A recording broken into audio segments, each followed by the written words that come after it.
Well, good morning, everybody, and welcome to the Laurentic Forum. It's a real pleasure to welcome people of a international audience to this session. Our session today is Embedding Tourism as a Trusted Partner in the Community. We're very excited to be able to deliver this today. A couple of housekeeping things before we get started. After each presenter, we will have some time for questions and answers. So please put your questions in the question and answer box at the bottom. It's a tool at the bottom of Zoom. I'm sure after 2 years of COVID, we're all very familiar with this. Also, we are recording this session. So if you're hiding out, you probably won't want to make yourself known to everyone. But we are recording this to make it available. Also, if you're into social media, don't be afraid to give us some social media love and let people know that this collaborative forum is taking place and that you're participating. So, of course, the Laurentic Forum supports an overarching theme that is focused on sustainable coastal communities by exploring the challenges and opportunities that lay before them. This year's conference will address thematic key aspects of sustainable tourism and the value of the blue economy in the North Atlantic. Our event includes themed collaborative sessions from regional and national stakeholders who represent the consortium's 4 partner regions across the North Atlantic, and these include the Canadian province of Newfoundland and Labrador, northwest of Ireland, Iceland, and North Norway. Each session will present informative insights into the various facets of sustainable tourism and blue economy in North Atlantic area. This includes relevant case studies followed by an engaging panel discussion comparing the 4 North Atlantic regions. The tourism industry is a mainstay for many regions across the globe. It boosts the economy and creates thousands of jobs, develops infrastructure, and supports and strengthens communities around the world. To get us started, we're going to show you some tourism-related videos from our partners in Ireland and Norway.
think we may have a technical issue.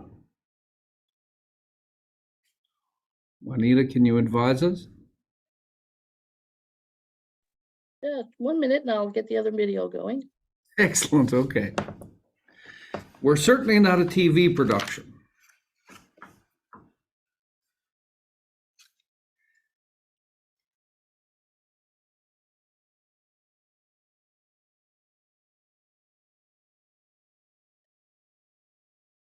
My great regret is that we're not able to all do this in person. I was so much looking forward to making this happen this year. All right, here's our video. Rikdommen fra havet har alltid vært et eventyr som har formet tradisjoner og bygget opp en kulturarv som er kjent over hele verden. Fjellene skjær rett ned i havet. Det urbane livet er et steinkast fra uberørt natur. Øye uten veiforbindelse med næringsliv i verdensklasse. Jeg ser jo at for at vi skal nå det skiftet, så er vi helt avhengig av at vi har et nært samarbeid med det private. Og så skal det være sånn at offentlige skal jo gå foran. Lofoten, de grønne øyene 2030, er et partnerskap mellom Lofotrådet, Destinasjon Lofoten og Lofotkraft. På denne måten samarbeider kommunene, reiselivet og energiprodusenter om en visjon om bærekraft. Her på Valstad Slip så er vi 40 ansatte. Zero Kyst-prosjektet som vi er en del av, gir oss en unik mulighet til å tilegne oss ny kunnskap og kompetanse i forhold til å installere hybridanlegg og etter hvert elektrifisere båtene. Vi i Lofoten Seaweed, vi er jo en forholdsvis liten bedrift med 6 heltidsansatte. Og vår ambisjon går langt utover Norge. Vi skal til USA, vi skal til Europa. Norge er jo bygd opp på fisk.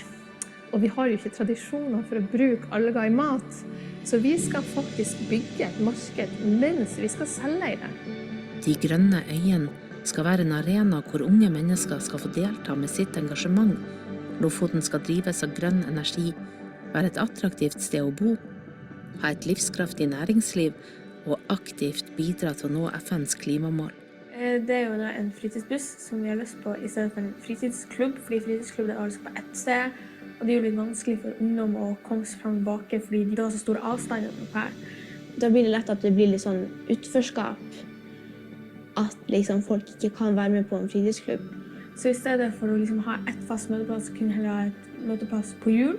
Så gjør det at i stedet for at de får til møteplass, så kommer møteplassen heller til de, og tar de med rundt omkring. Egentlig så handler det om at vi vil ha en buss fordi at det skaper mer innforskap. Og for at den ikke skal ha masse utslipp, så skal den selvfølgelig være elektrisk. På mindre kommuner så er det også en ulempe i forhold til at man må skaffe de ressursene vi trenger. Vi møter på utfordringer med at alger rett og slett ikke er inkludert i sjømatloven. Så vi ønsker jo et samarbeid hvor myndighetene også henger på og hjelper næringen videre. Men det er samarbeid, samhandling på tvers, da skal vi klare å få det. Vårt mål er å gjøre Lofoten til verdens reneste øysamfunn. For folket, for naturen og for fremtiden.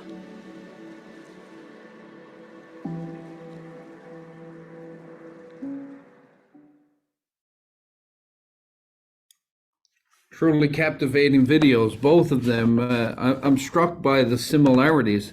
And I guess that's the purpose of the Laurentic Forum, is to celebrate our similarities and also learn from our differences as we proceed. Throughout the course of the session today, you're going to meet some different presenters and people, but also my co-chair, Maeve Shogan, who's in Ireland. You will hear from her a little bit later. We're going to jump right in now to our first presenter, and it's Dr. Conor McTiernan. Conor is a lecturer in the Department of Tourism and Sport in Atlantic Technological University. He completed his PhD in Leeds Beckett University, exploring the role of trust in inter-organizational knowledge transfer in Irish festival and event tourism networks. Conor's teaching and research primarily focuses on tourism policy development, Tourism Networks, Innovation, Knowledge Management and Trust in Tourism, SMTEs. Conor is also knowledgeable on tourism network formation and operation, especially facilitating knowledge transfer within network structures. Conor is a member of the organizing committee for the Laurentic Forum and is dedicated to ensuring the network explores how the development of a sustainable tourism sector can contribute to supporting coastal communities. Conor, welcome. It's great to see you. Thanks a million, and hello everybody. Fáilte Rómh. So I'm here based in County Donegal at the moment. As you might see from my background, I'm still at home, but we're more in the classrooms and the lecture halls, and it's great to see a return to some normality post-COVID. So the topic I'd like to talk about today is building trust. And we recognize that tourism is a key part of our communities, but we must understand how we're going to position or reposition ourselves as we open up to our new markets and our existing markets following COVID, and as we live in a living with COVID world. I've designed a presentation around two key parts.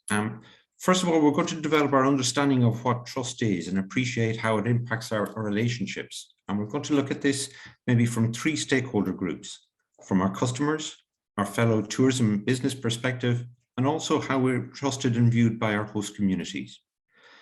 Then once we understand trust, I hope to explore how we can develop and nurture that trust through a three-stage process. And I call those stages building, bonding, and bridging.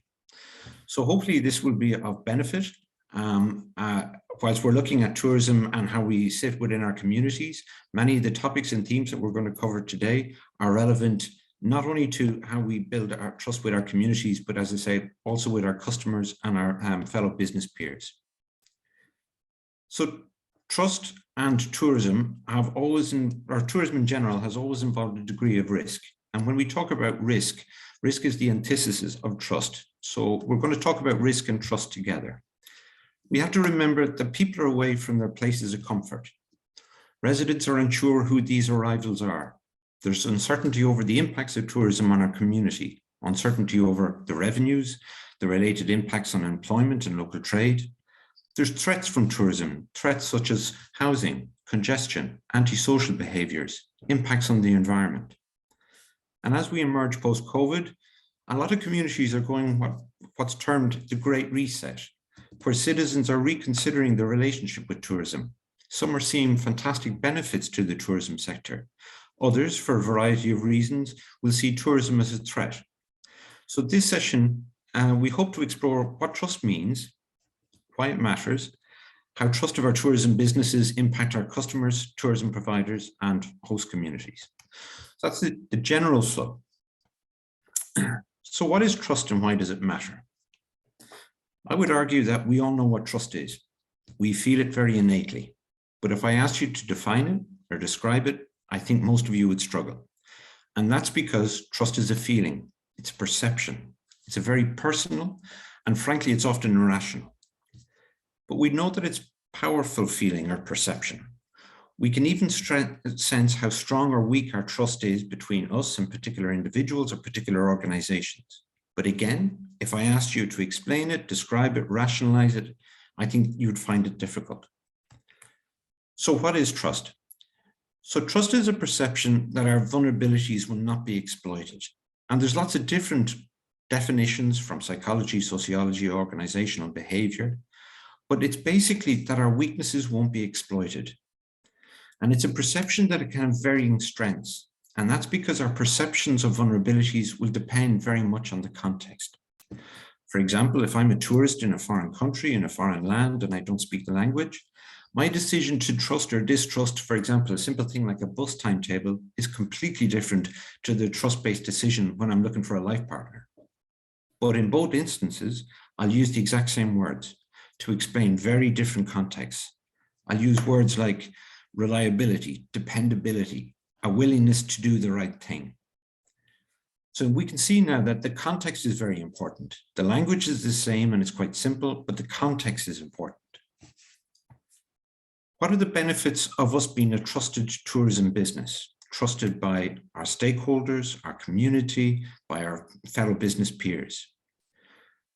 We know that there are huge benefits of trusting other people, of trusting organizations, but again, we don't verbalize it. Sometimes we don't prioritize it. And it's only when the absence of trust exists that we know we're in a weaker position.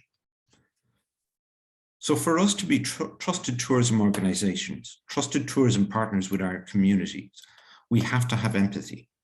We have to understand the vulnerabilities of our customers, of our tourism peers, and appreciate the vulnerabilities of the host community. And we can bring it down to a very simple example. Imagine you are a tourist who's brand new to a city. We've never been in the town before. We possibly don't even speak the language. How do we decide where to eat? Simple example. Is it because we choose a restaurant because it's full of people in general? Because it's full of locals in particular? Is it on the basis of a friend's recommendation? Maybe it's the hotel receptionist advised us. Maybe it's an online review. Maybe it's because we've never had a bad experience with a particular cuisine, or the restaurant is in a good area of town. Maybe it's because you think the food laws of the land will be applied and that they're going to be adequate for your needs, for your safety needs.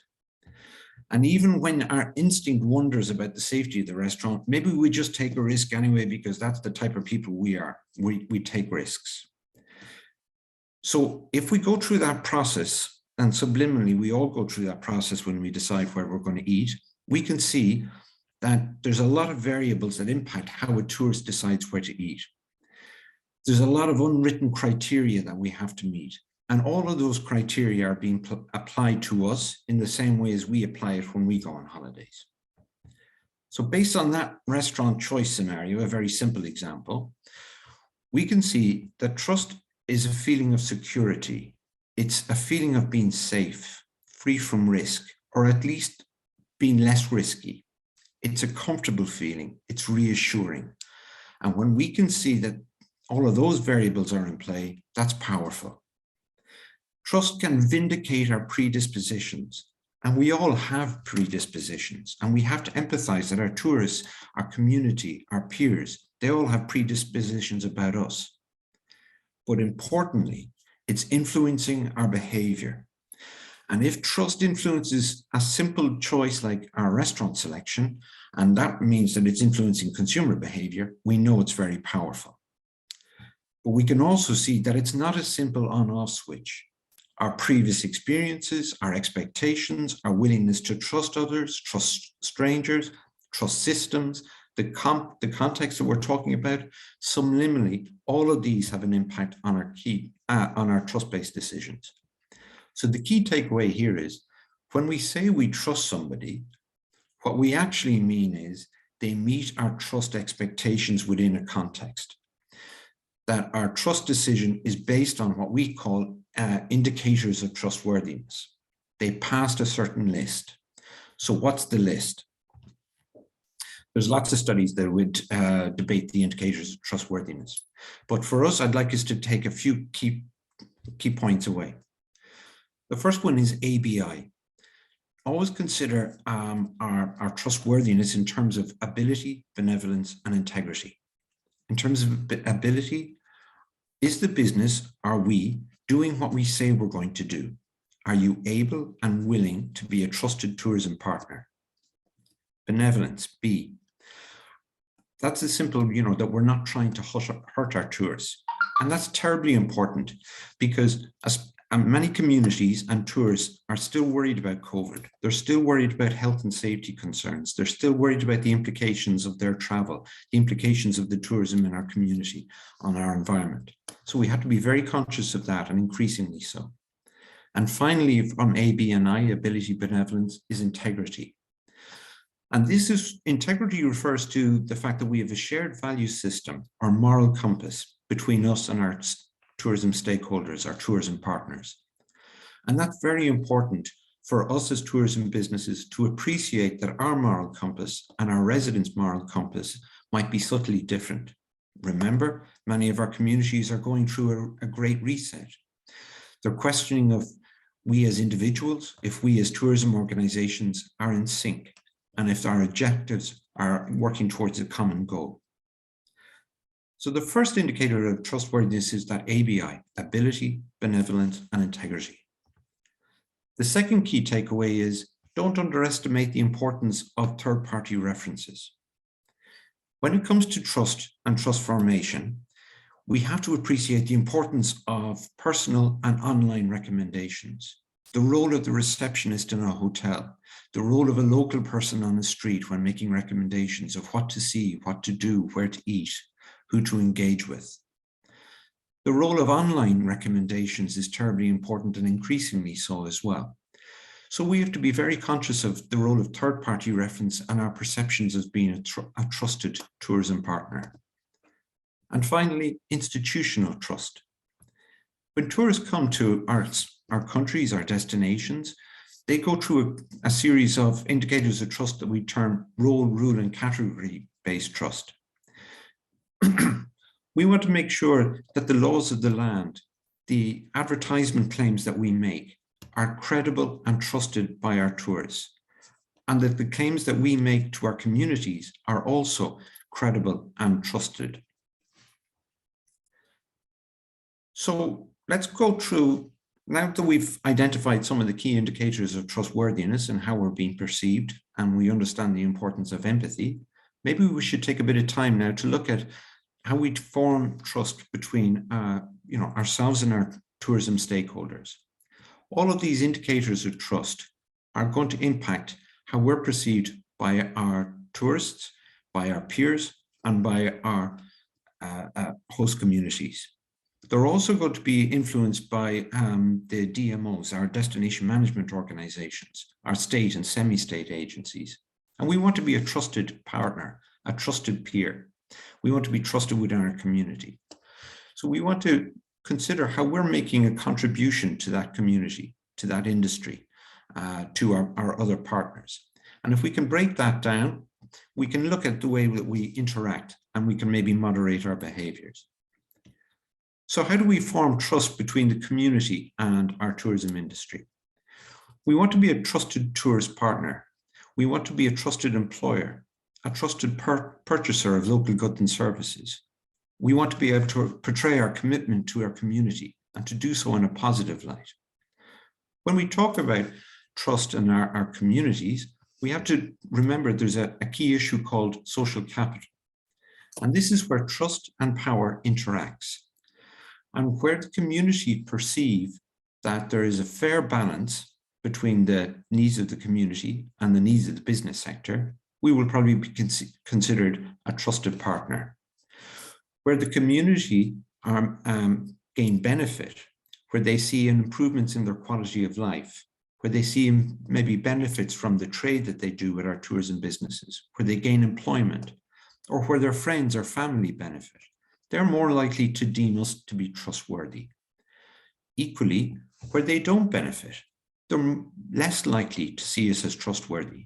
They may be more concerned about the implications of the tourism industry, and we have to empathize with that. So by understanding that power-trust dynamic, and often understanding who benefits and who might not benefit, we can see that we as tourism sector are going to be graded and judged by our community in both a positive and possibly a negative light. And it's going to be very difficult to bring everybody along.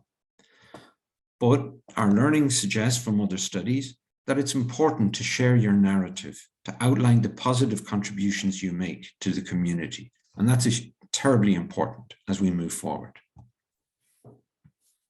So having overviewed trust and the impact of the indicators of trust on our customers, we have to understand as well how we're going to be perceived by our tourism operators and our community. How do we encourage trust development between these important stakeholders?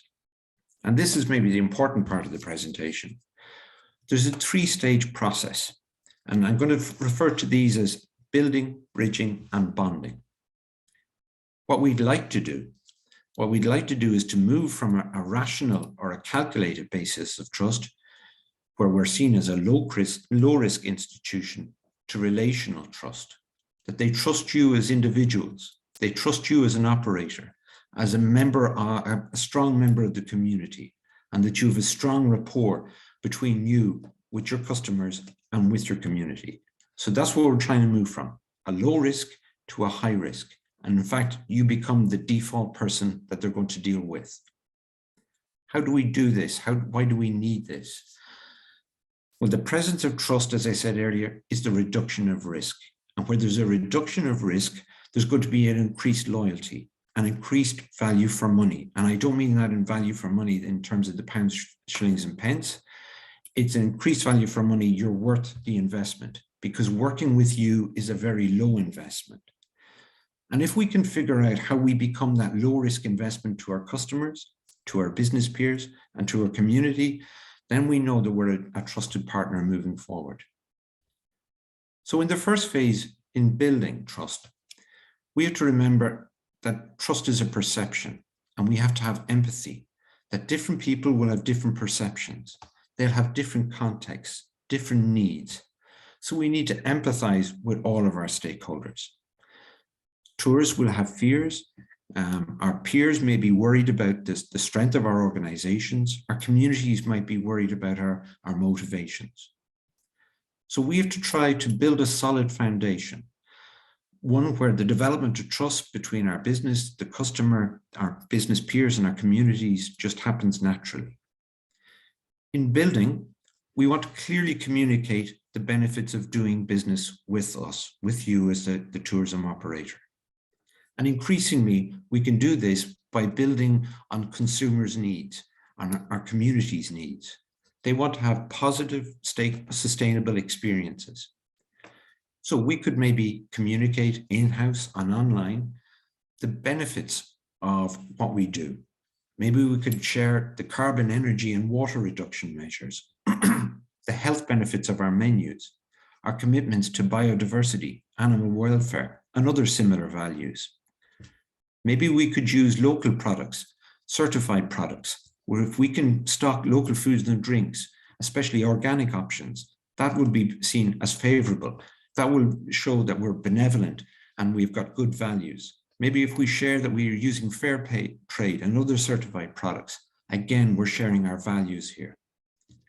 By naming our policies, our suppliers, the certification programs we're working towards, our customers will see that we're benevolent towards them and to others, that we have high levels of integrity. And when we can substantiate our claims, we're evidencing our ability, our ABI. So in that building, phase, we have to work with outside parties too. We have to work with maybe our state and semi-state agents. So how do we do this well? What we try to do is be consistent in our mission and our values, and to share these as frequently and as consistently as possible with our customers, our peers, and our community, and the sectoral organizations. We're sharing a narrative.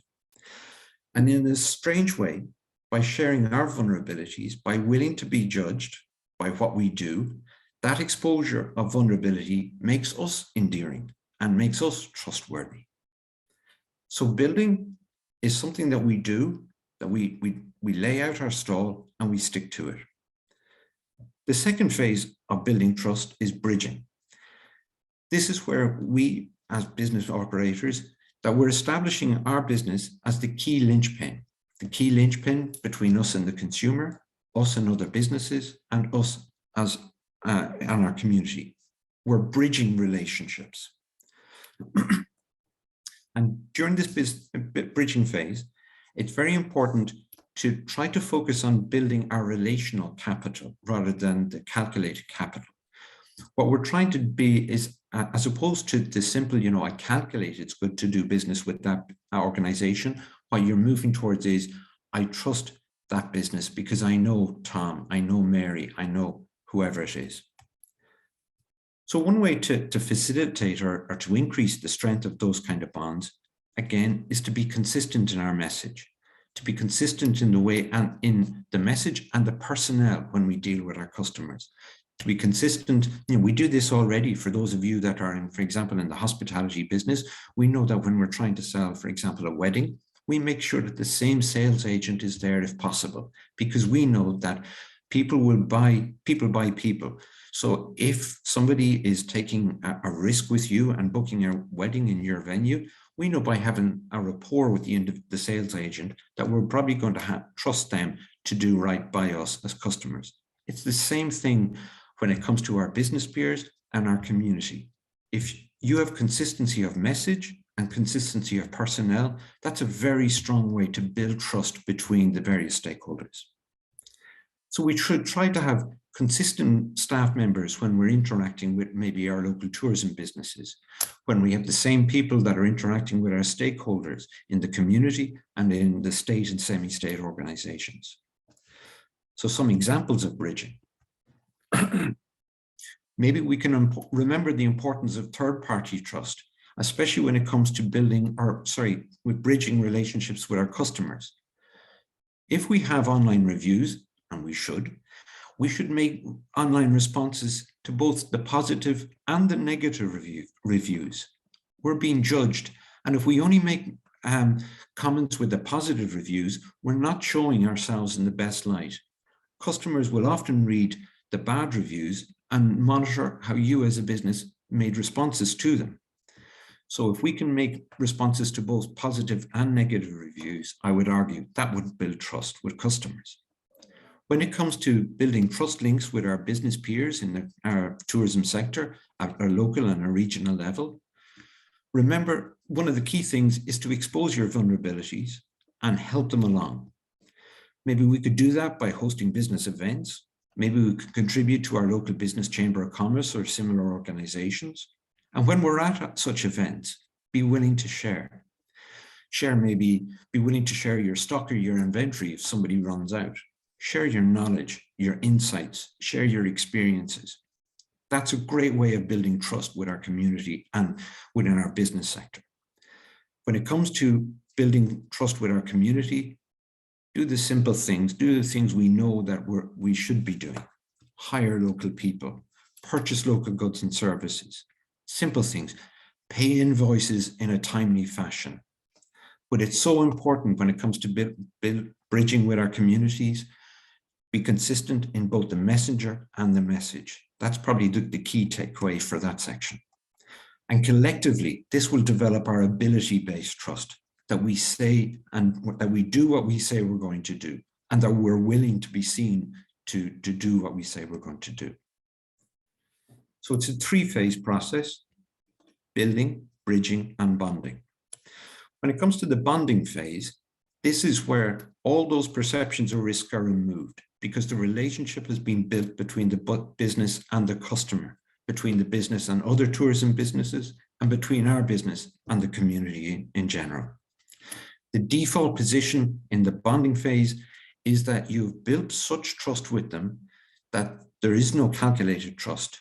You have blind trust from the business community, from your ordinary community, your residents, and with your customer. At the bonding phase, we should really try to build upon benevolence and integrity, that notion that we're not hurting somebody and that we share similar values. Again, at bonding, we want to be consistent, be transparent in all our businesses, especially with business peers and the community. That's imperative. We want to get high levels of repeat business. We want to be able to show our business community that we have the same customers coming back again and again. And they will see that we're posing less risk or no risk to the customer. And then we're less risky as a venue for local people and for our business to support. At bonding, our customers, our peers, our community, they're all loyal to us because we've built a track record. And this is important, even if they don't like us as people, they know where they stand with us. And that in itself instills a modicum of trust, as I say, even if they don't like us. So as we enter our living with COVID phase, I would argue that it's very important to consider and empathize the needs of our customers, our business peers, and our community. To empathize with their fears and their vulnerabilities. We want to become a trusted partner, and we want to be consistent. We know what the right things to do are. We know that there are people that are maybe wondering and questioning the benefits of the tourism sector to their communities, to the local area. And we have to understand that some of the fears they have are perfectly rational. Some of the fears the community might have may be just down to the fact that they're not gaining the benefit that they should have or they feel they should have. But to be a trusted partner, I would argue that we have to reposition empathy as one of our core values, to commit to being a positive influence, and to maybe go through our systems, our processes, our organization, and to see how we can remove those risks, how we can remove those elements that may be perceived as trustworthy or less trustworthy or risky. And by addressing those, we can understand that we can be a positive contribution. But importantly, we need to tackle the fragility of trust. If trust has been broken, we know in our own dealings, if we have a breakdown in trust between ourselves and an organization or a community, that it can be very difficult to overcome. But if we have been consistent in our message and the messenger, we're more likely to be able to turn a bad situation around. That won't be easy, because sometimes once the trust has been broken, people's minds have been set and they won't do business with us as customers, or they may not be as supportive of us if they're a community or an individual within a community. But if we have consistency of message, even if they don't like us, they may become more trusting of us in the short term. So I hope that sort of set a tone maybe as to the importance of trust and how we can understand how trust is formed, and maybe give us some tips as to how we could move forward. If there's any questions, I'm happy to take those. Thank you. Thank you very much, Connor. Excellent, very thought-provoking. I do have some questions, but according to the running order, we're going to tackle those after. Fair enough. So, thank you. But you've certainly challenged me in some of the dealings that I'm having with operators, in the role that I have. So we'll get to those questions after. Thank you again, Connor. Our next presenter, Sustainable Destination Management for Island Tourism Case Study. And our presenter is Jermud O'Canella. Jermud is currently head of Department of Heritage and Tourism, Languages and Humanities at the Galway City campus of the Atlantic Technological University. A graduate of Shannon College of Hotel Management, the University of Galway, and the University of Limerick, Jermud has gained extensive operational experience in the hospitality industry in Ireland and abroad. Since joining ATU as a lecturer in hospitality and tourism in 2013, Jermud has engaged with international universities in China and Spain, delivering modules in tourism-related subjects to students of Nanchang University and the University of Valencia, respectively. He took up the role of head of department in November of 2017. As a principal investigator within the Sustainable Tourism Observatory at ATU, Jermud is currently working with his colleague, Dr. James Hanrahan, on a comprehensive study that uses European Tourism Indicator System to measure the sustainability of tourism on 6 offshore Irish islands. I present Jermud. Hi, Craig. Thank you very much for that introduction, and my thanks to Maeve as well from Utheros for inviting us along to present to you today. I'm just going to share my screen, so I hope this pops up okay for you. Okay, bear with me for one sec. To screen share. I was told how to do this just before I started, so bear with me.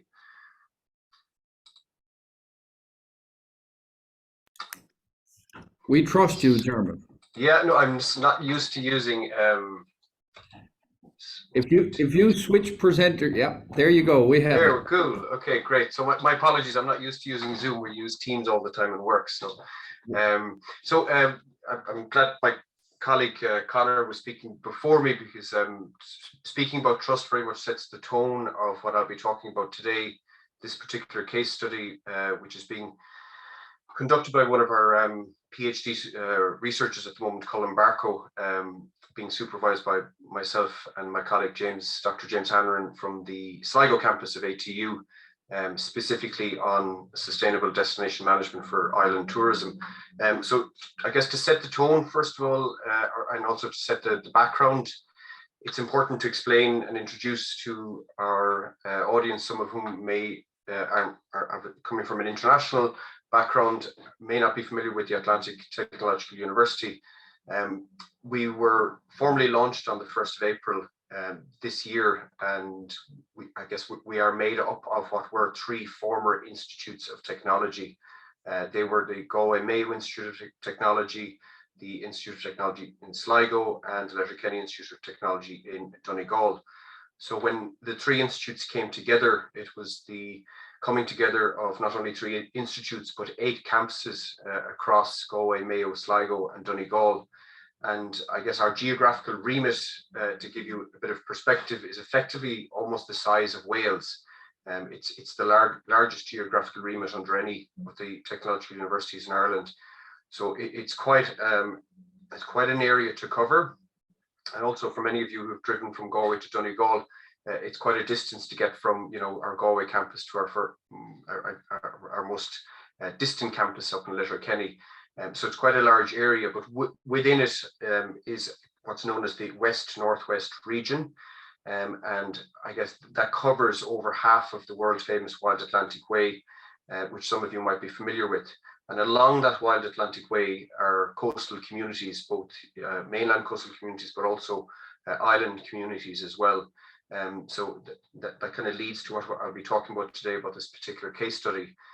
But within the ATU, any research that we do in the area of tourism is coordinated through the Sustainable Tourism Observatory, or as we call it, Story at ATU. So just to speak about the observatory specifically, it's a research group, which is a collaboration between researchers across the 3 major campuses of the ATU in Donegal, in Sligo, and in Galway. And the aim of the observatory really is to help tackle social, cultural, economic, and environmental challenges facing the tourism industry across the island of Ireland, and also to address local challenges and to collaborate with national and international researchers on global solutions. And I guess the only way we know what local challenges there are, it's by working with our existing partnerships, but also creating new ones with key stakeholders, local authorities, state agencies, the tourism industry itself and the enterprises, and most importantly, the communities across the island and also internationally as well. You might ask, well, why have a sustainable tourism observatory? Well, I guess the main reason for it is that we have a track record of expertise in sustainable tourism research. It was really to bring that expertise together to have one point of contact, most importantly, but also to facilitate research that is needed in areas that we must focus on as a matter of priority. And sustainability is obviously one of those key areas of that requires focus at present due to the climate emergency. So basically, really, it's to try and develop tools and skills through the collection of data to basically allow for evidence-based planning and management on the ground for communities and for local authorities, and even on a national level as well, and to facilitate enterprises.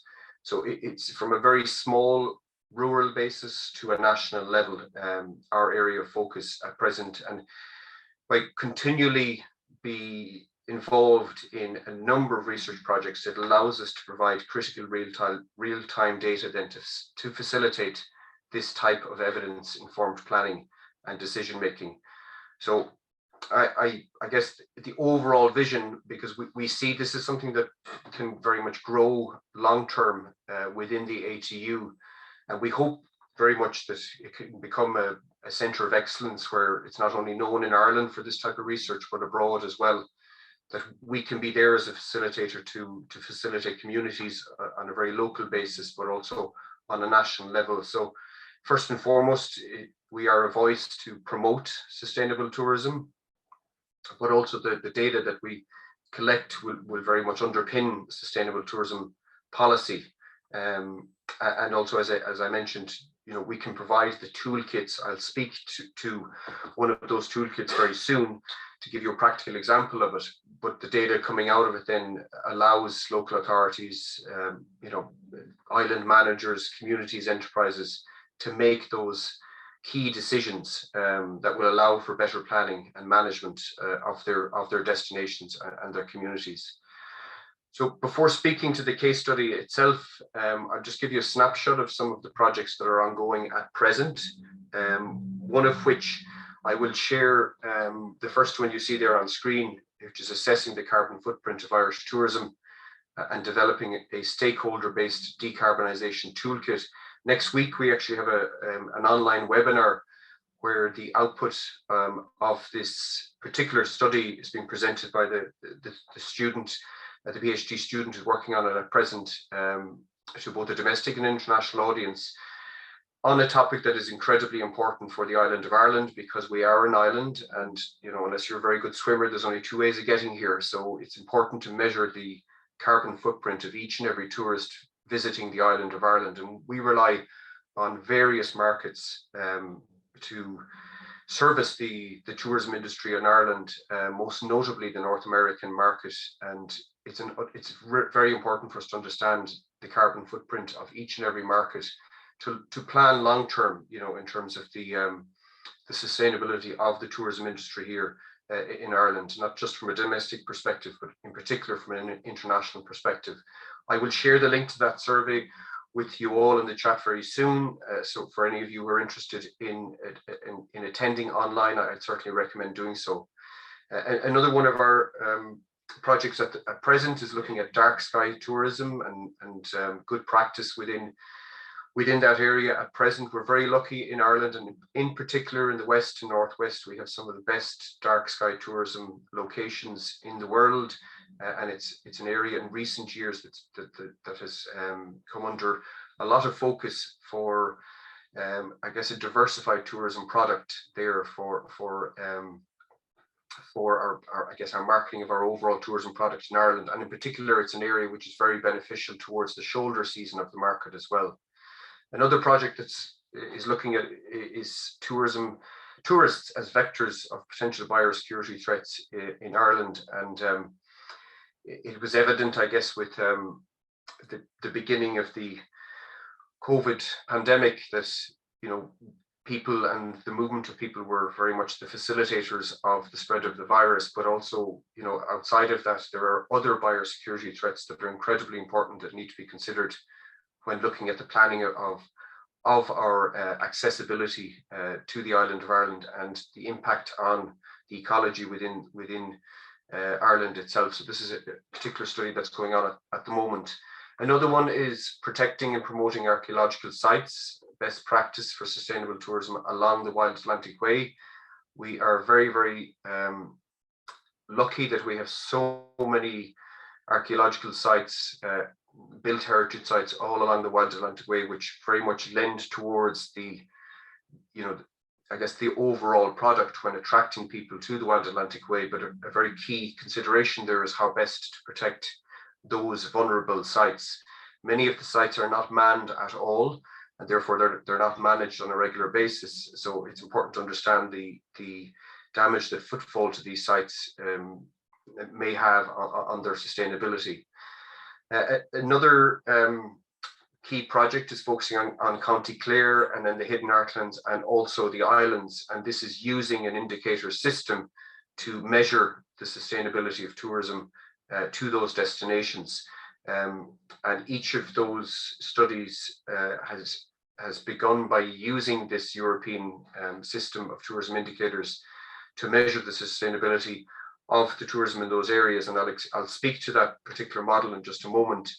But this is a key area for us at present because it allows us to capture real-time data that would be very useful and beneficial and crucial in the long term, really, for that planning and decision making that I mentioned earlier. So to speak specifically to the last one you see on screen there, the island tourism case study, just to give a little bit of a background to Ireland's islands, I guess, we have quite a lot of islands, particularly off the west coast of Ireland, off the north west coast and southwest coast as well. Many of which have access by road or causeway, but a lot of which have no access by road or causeway, so you can only get there by either boat or plane, and a lot of the islands don't have any plane air service to them. So the overall island population of the islands of Ireland was quite high pre-famine, but obviously the famine then was a huge catalyst then for migration from the islands, and from that point onwards, the population did decrease with every census, and the most recent census that we have for the islands is in 2016, and the population of the islands that have no road or causeway access was estimated at 2,726. We are expecting the 2022 census results early next year in 23. I didn't want to hazard a guess as to what those population statistics will be. It'll be interesting to see, have they held steady or have they risen on some islands and fallen in others.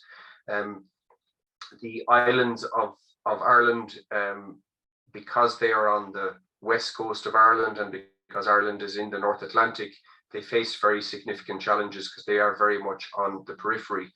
They share many challenges that mainland rural communities face as well, but inherently, because of the, being islands off the coast, they have very unique challenges as well that they are faced with. The issues that we are familiar with anecdotally and observationally are shared not only by islands in Ireland, but islands that we have looked at elsewhere, of Scotland, Norway and elsewhere. These are issues that are very common, I guess, across islands. One of the major ones obviously is access, and again, it being offshore, if access is only by boat or by air, depending on the location of the island and the weather conditions, particularly in the winter months, access can be very, very difficult. But generally in the winter months, the access reduces in terms of its regularity for island residents, but increases then during the summer months because of tourism traffic.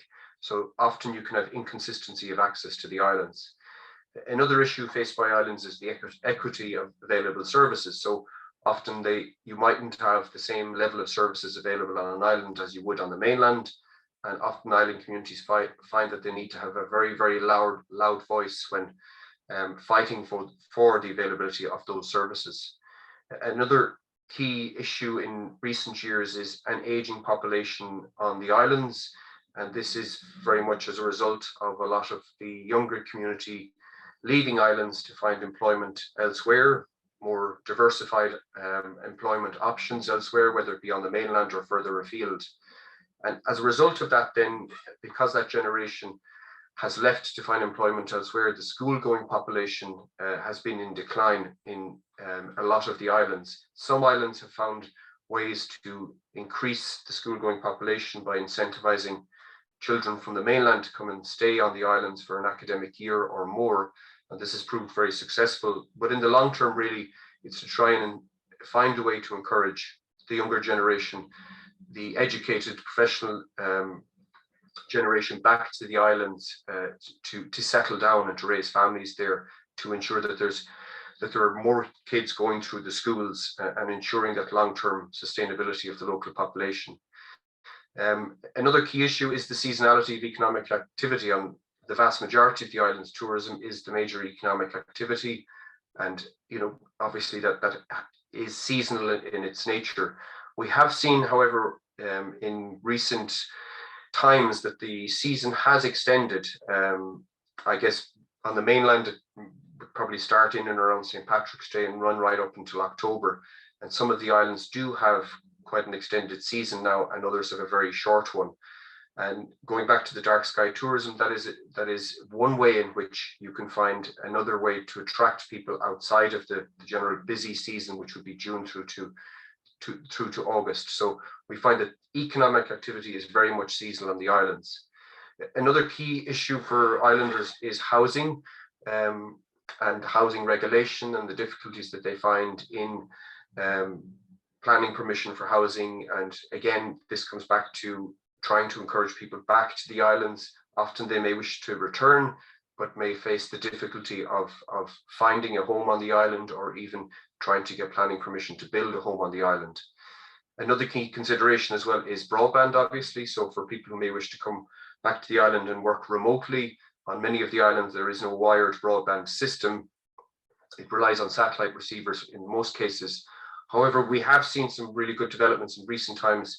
One in particular, which was supported by Údarás na Gaeltachta, which is the GTech initiative of these digital hubs on each of the islands and also on the mainland and the rural communities, which has proven to be a huge success. And it is an example of how, by having very, very good high quality broadband there, it can very much facilitate people to have that work from home option, or even to create enterprise hubs on the islands as well. Another key consideration is the political representation for the islands. The islands fall within constituencies, mainland constituencies, within their particular region.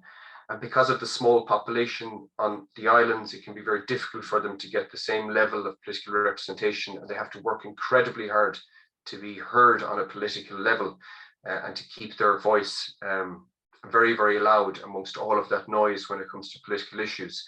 So that is another issue for them. And then also the lack of a coherent islands policy. This is a policy that would recognize the fact that islands are different, and that they need to be treated differently by recognizing the challenges that they face, and therefore, putting the resources and structures in place to ensure that they have the basic services to allow them to survive as a community, but also to grow and thrive as a community as well. The islands are represented by Cóhail Nilón, which is a confederation effectively of the islands of Ireland, and they work collectively to try and have a collective voice, to form an islands policy, to influence government, to draft and to have this policy to try and ensure that collectively that they can have the services that they need, both in the present, but in the medium and in the long term as well. We very much hope, the research that we're engaged with can be a small part of informing said policy. Ours is very much focused on the tourism industry, obviously, but because tourism is such a huge activity on the islands, it would be a key consideration for any future islands policy. So to speak specifically to our own particular case study, it focuses on 6 of the 8 islands that fall within our geographical remit. So first of all, on the west coast of Galway, the mouth of Galway Bay, we have the 3 Aran Islands, which are made up of Inishmore, Inishmaan and Inishir. They are within the Connemara Galway Gaeltacht. They're an extension of the West Galway Gaeltacht, which includes Connemara. So Irish is the language of the islands. English is obviously spoken on the islands as well, but I've included the names of the islands as you see them there in Irish, and the population from the 2016 census. So again, it'll be interesting to see whether the population has fallen or has remained the same or has increased. But most importantly, it'll be interesting to look at the demographic within that population in terms of the different age brackets and the percentage of the overall population on the islands. We've also included in this study Inishbofin, which is on the northwest coast of Galway. Irish is not spoken in Inishbofin, English is the main language there, and it is off Cleggan or Clifton, you might have heard of, in northwest Galway. We also have Inishturk and Clare off the Mayo coast. We haven't included them in the study at the moment because of a limitation of resources to do so, but we do have intentions to bring them in the future. And then off the northwest Donegal coast, we have Aaronmore and Tory. And Tory would probably be, it's fair to say, the most difficult of all the islands to get to, and one has to admire the island community in Tory, because of all the islands that have difficulty with access, they often can't run their ferry service because of they're really up there on the northwest tip, and the weather conditions can be quite challenging in the winter months. So these are the islands that we've focused on for the study. And I'll talk to the process in a few moments, but effectively the study itself is looking at how we can measure and monitor the sustainability of tourism on the islands. We hear so much about sustainability, but you don't really know what is and isn't sustainable unless you can measure it. And once you begin to measure it, then you can monitor it. And monitoring should be done, on a regular basis to see where the trends lie. And whenever you're measuring sustainability, you need a set of indicators to do so. And we began with the European Tourism Indicator System. We have added to the indicators. I'll go through some of them in a little while, but it's been a good model for us to use for this particular study, most notably because it's agreed at European level. But it is an easy to use indicator system for collecting this type of data. And again, the key, I guess, motivation for this is the fact that this data over time will allow for analysis of the situation on each of the islands, and most importantly then allow the islands then to compare with one another to see how they compare on any particular one statistic or overall. And just again to mention actually that while myself and my colleague James are the supervisors and I guess the facilitators for the most part, it is our PhD student Colin Barco who is the one who goes out there to build that trust with the local community, the enterprises, to drive the data collection, because without the data coming back, there isn't much of a study, to be honest. So the work that Colin is doing on 6 of these islands is basically the work of almost 6 people. It's quite incredible the amount of time and effort and mileage he's putting in to cover the ground. But again, without having Colin there on the ground to build these relationships, it wouldn't be possible for us to conduct this study. And outside of the actual collection on the ground, we have to note that we've been lucky to have the support of not only Fáilte Ireland, but in particular Údarás na Gaeltachta for the Gaeltacht Islands that I mentioned, 3 Aran Islands and Aranmore and Tory, and also the support of the county councils involved, both Donegal and Galway county councils. Because when we pitched this idea to them, we knew that we would need their support, but also their contacts on the islands through the island managers and the co-ops and the community companies to make sure that we were connecting in an appropriate way, but also with the right people on the islands to make sure that we could approach them and ask them, are you interested in doing this study? Because it was an opt-in option for the islands to engage with it. And thankfully each of the islands that we approached were very open to engaging with the study. But my thanks in particular to Maeve, who has been key to driving this through Údarás na Gaeltachta. And we very much hope that we can build upon it, not only this year, but in the coming years as well, along with our other partners, Fáilte Ireland and the county councils. So why use the ETIS model? Well, as I said, it's agreed at European level. It was devised by the European Commission back in 2015. Perhaps I got my date wrong, it might be a little bit earlier than that, but effectively what it is, it's a system of indicators which allows, tourist destinations to measure, I guess, the sustainability of tourism in an intelligent way. It's a management tool that facilitates that destination management. It's a monitoring system that allows for the collection of data and also its analysis over time. And in particular, then it's an information tool. That data then is very, very useful then for policymakers and the tourism enterprises and all of the key stakeholders. So how is it organized? Well, the indicators are broken into 4 main sections. So first of all, on destination management. Secondly, looking at the economic value, then the social and cultural impact, and also the environmental impact. It's made up of 43 plus indicators. We've added more indicators to it, which we've been guided by the UN Sustainable Development Goals, but also once we met with the island communities, we realized we needed to add in extra questions that we wouldn't have thought of in the past that are unique to the island communities as well. So it has grown from what was originally 43 indicators to more. So it will be a very, very rich data set. Each indicator then has a unit of measurement, and Each of those units of measurement has a suggested target at EU level, so it allows you not only to compare island to island, but also compare to other destinations in Europe that have used this model. And then, as I said, it allows for that comparison of result, and most importantly here, at home, for each island to compare with one another.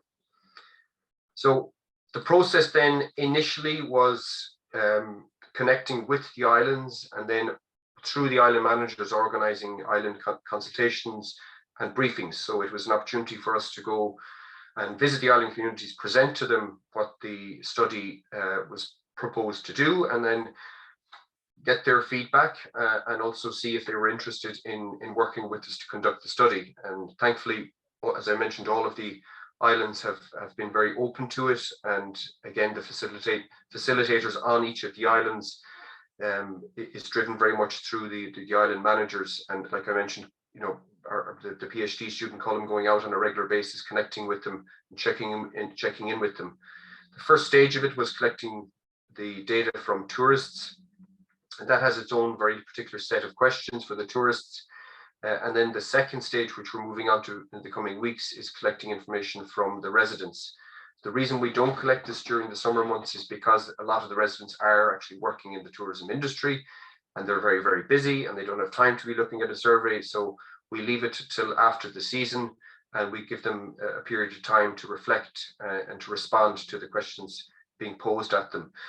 And they also have the opportunity, there are a lot of open-ended questions in it, so that they can share a lot of their own personal opinions regarding the tourism on the islands. And then the final stage is a comprehensive study with the enterprises on the islands, all of the enterprises who are engaged with tourism on the islands. And this is looking at everything from energy usage to waste management to carbon mitigation. It's quite detailed. So 3 different data sets, and they then form an overall picture of all of the indicators, and then the results that come out of it.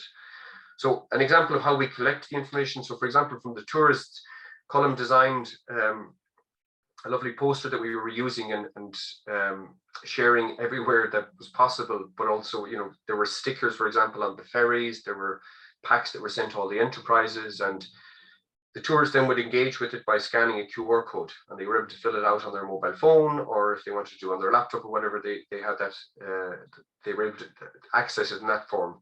And the response rate has been very, very high across all of the 6 islands, and Colm is working very hard at present, working through the data that we then hope to present back probably in the new year to the island managers collectively on all of the different results that came out of that one data set from the tourists specifically. And then, as I mentioned, we start with the second stage, which is the residents, so that we'll have another set of data then afterwards, and then the enterprise as well. But it's by using this smart kind of technology, and Colm has a background in this area, so he's been at the cutting edge of it, I guess, in putting all of this together. But the QR code has been very useful because, for example, tourists coming back on the ferry were able to scan it, and they had time then to fill in the survey and share their information with us. We move on to the resident surveys, as I said, very soon, and again, it's in an online form. However, we are going to be sending out some hard copy surveys to the islands as well. We're working on a system of distributing it at the moment, because on a lot of the islands there's a portion of the population who would be perhaps not so familiar with QR codes or with online links to surveys, and we wanted to make sure that they had the opportunity to engage with the survey. So the option there to fill it in the conventional format in a hard copy would be there, and we'll be just distributing that to residents on the islands as well. So to give you a snapshot of the indicators, I'm not going to go through each one because there's a lot in it. But as I said, it's broken into those 4 major sections, and each section then has different criteria, and then there's indicators for each one.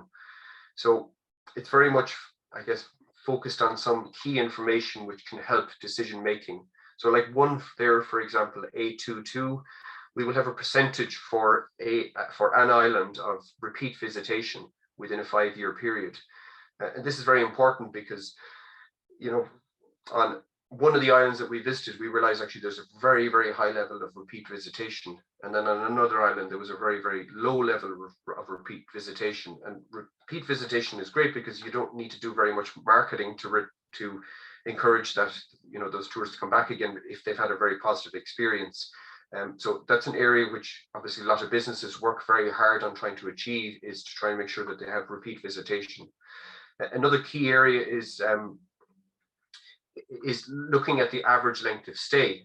Some islands have a very, very high level of day visitation, and others then have a very high level of overnight stays. And invariably, the spending of an overnight tourist would be much higher of a day tourist. So it's trying to get that data to see what is the level of overnight versus day visitation, and then having an economic value, to put with it to see what that average spend is of the overnight visitor compared to the day visitor.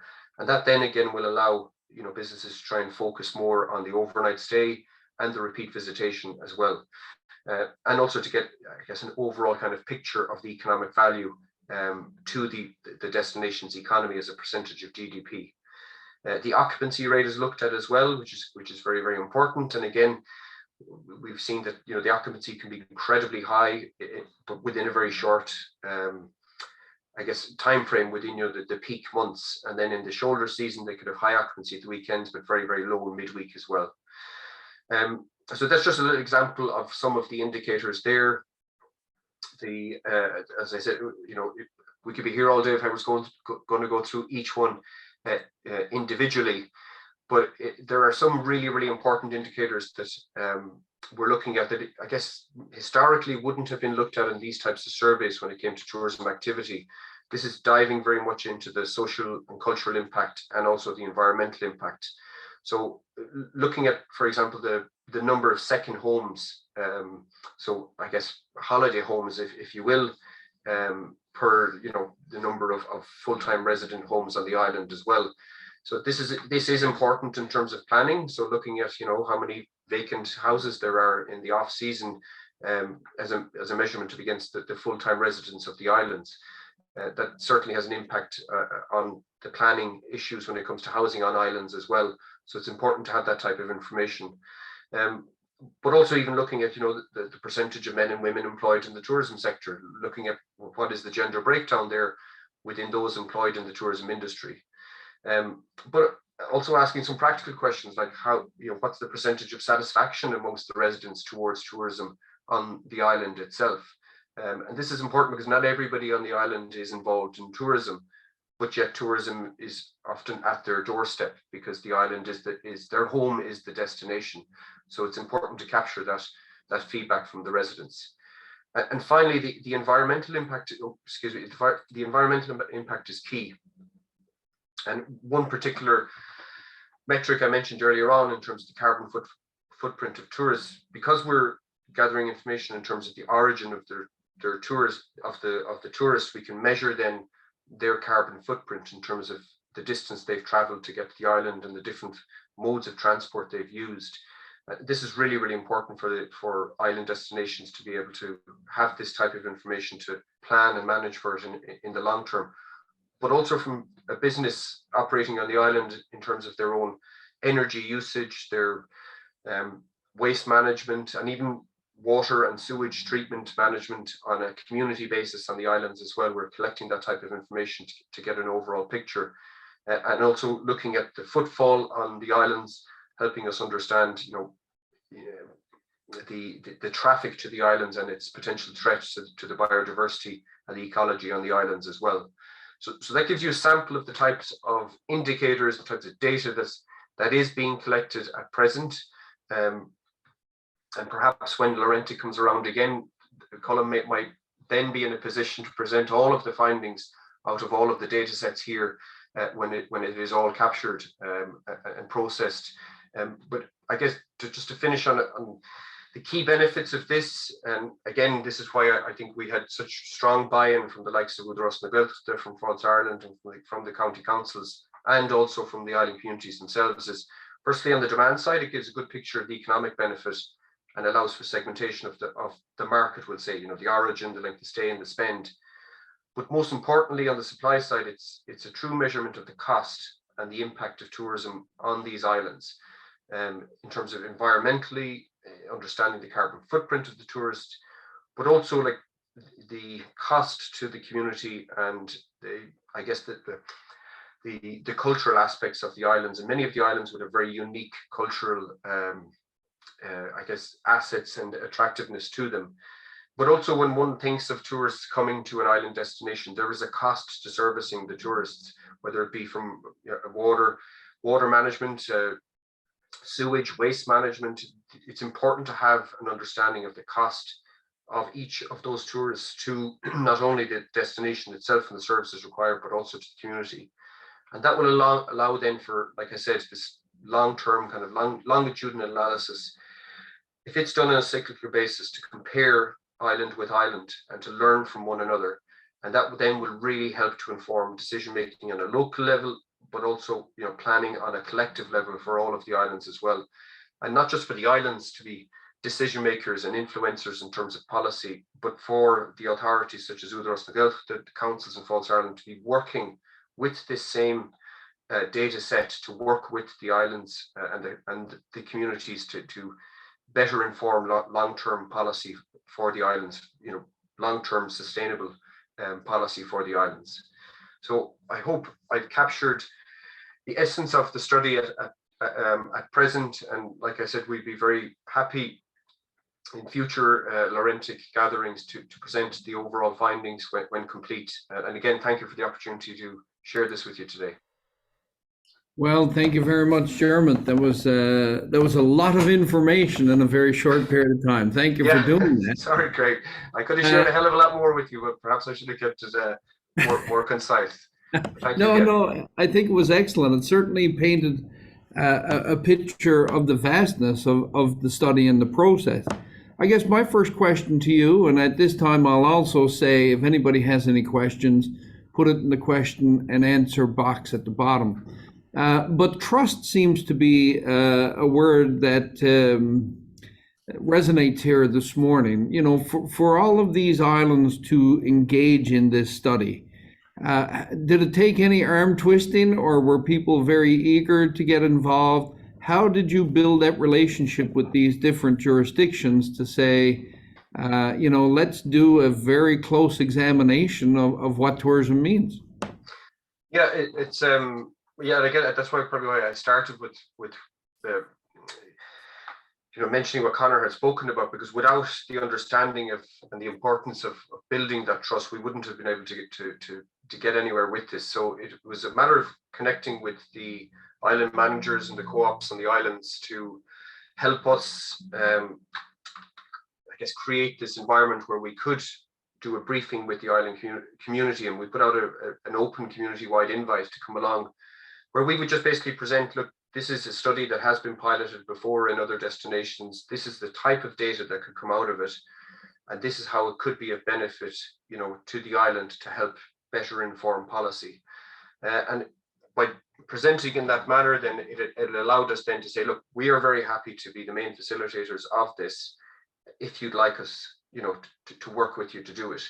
And we didn't come up with any resistance, but if we had gone out and just, you know, saying we're doing the survey, I know it wouldn't have gotten anywhere. So it needed, the understanding had to be there from day one that, you know, this is community centered, because ultimately the communities on the islands will take ownership of this. You know, this will be their survey in the long term. We are just the main facilitators of this, but this is their survey because this is their data. And that was the key message, really. And I guess, you know, because we are the ATU and these islands fall within our geographical remit, we wanted to get the message across this, you know, this is also our responsibility as part of our remit to serve the needs of these communities and to use our expertise and our knowledge to try and facilitate the islands, you know, when it comes to decision making and planning. So yeah, it was from day one, it was definitely an understanding and empathy that it had to be built on trust. But again, it comes down to, for example, Colm, the PhD student, you know, who's doing the vast majority of the really, you know, difficult work on this. He had to regularly go out to build up a lot of the relationships, you know, for example, to try and encourage a bus driver on the island to encourage the tourists to fill in the survey. It's one thing asking them to do it. It's another thing explaining, well, how this is going to be of benefit to you. So, you know, a credit must go down again to Colm and all his hard work on building those relationships. And I guess, those themes, Connor, were the ones that you were talking about. I guess a couple of things happened during COVID, and I was delighted during your talk that you said now coming out of COVID, because that certainly has put a different lens on, our entire lives. We often said here that there was no anti-tourism lobby until COVID. And then you had communities saying, we don't want people coming in. It was very, there were people reporting license plates numbers for people coming in. So that kind of changed things. The other thing, and I was at a national conference last week in Ottawa, Canada. And one of the bigger companies made the comment to me that every single machine in the tourism industry is broken right now, whether it be airlines or whether it be restaurant, food and beverage, everything. So, when you're making these trust relationships, when things are so inconsistent in everything, how do you mitigate that inconsistency and still develop that trust? Any thoughts on that? I suppose, Craig, so yeah, there is a great reset, and I'm sure the same reset and the same questions are being asked in Canada as they are in Iceland and Norway and Ireland.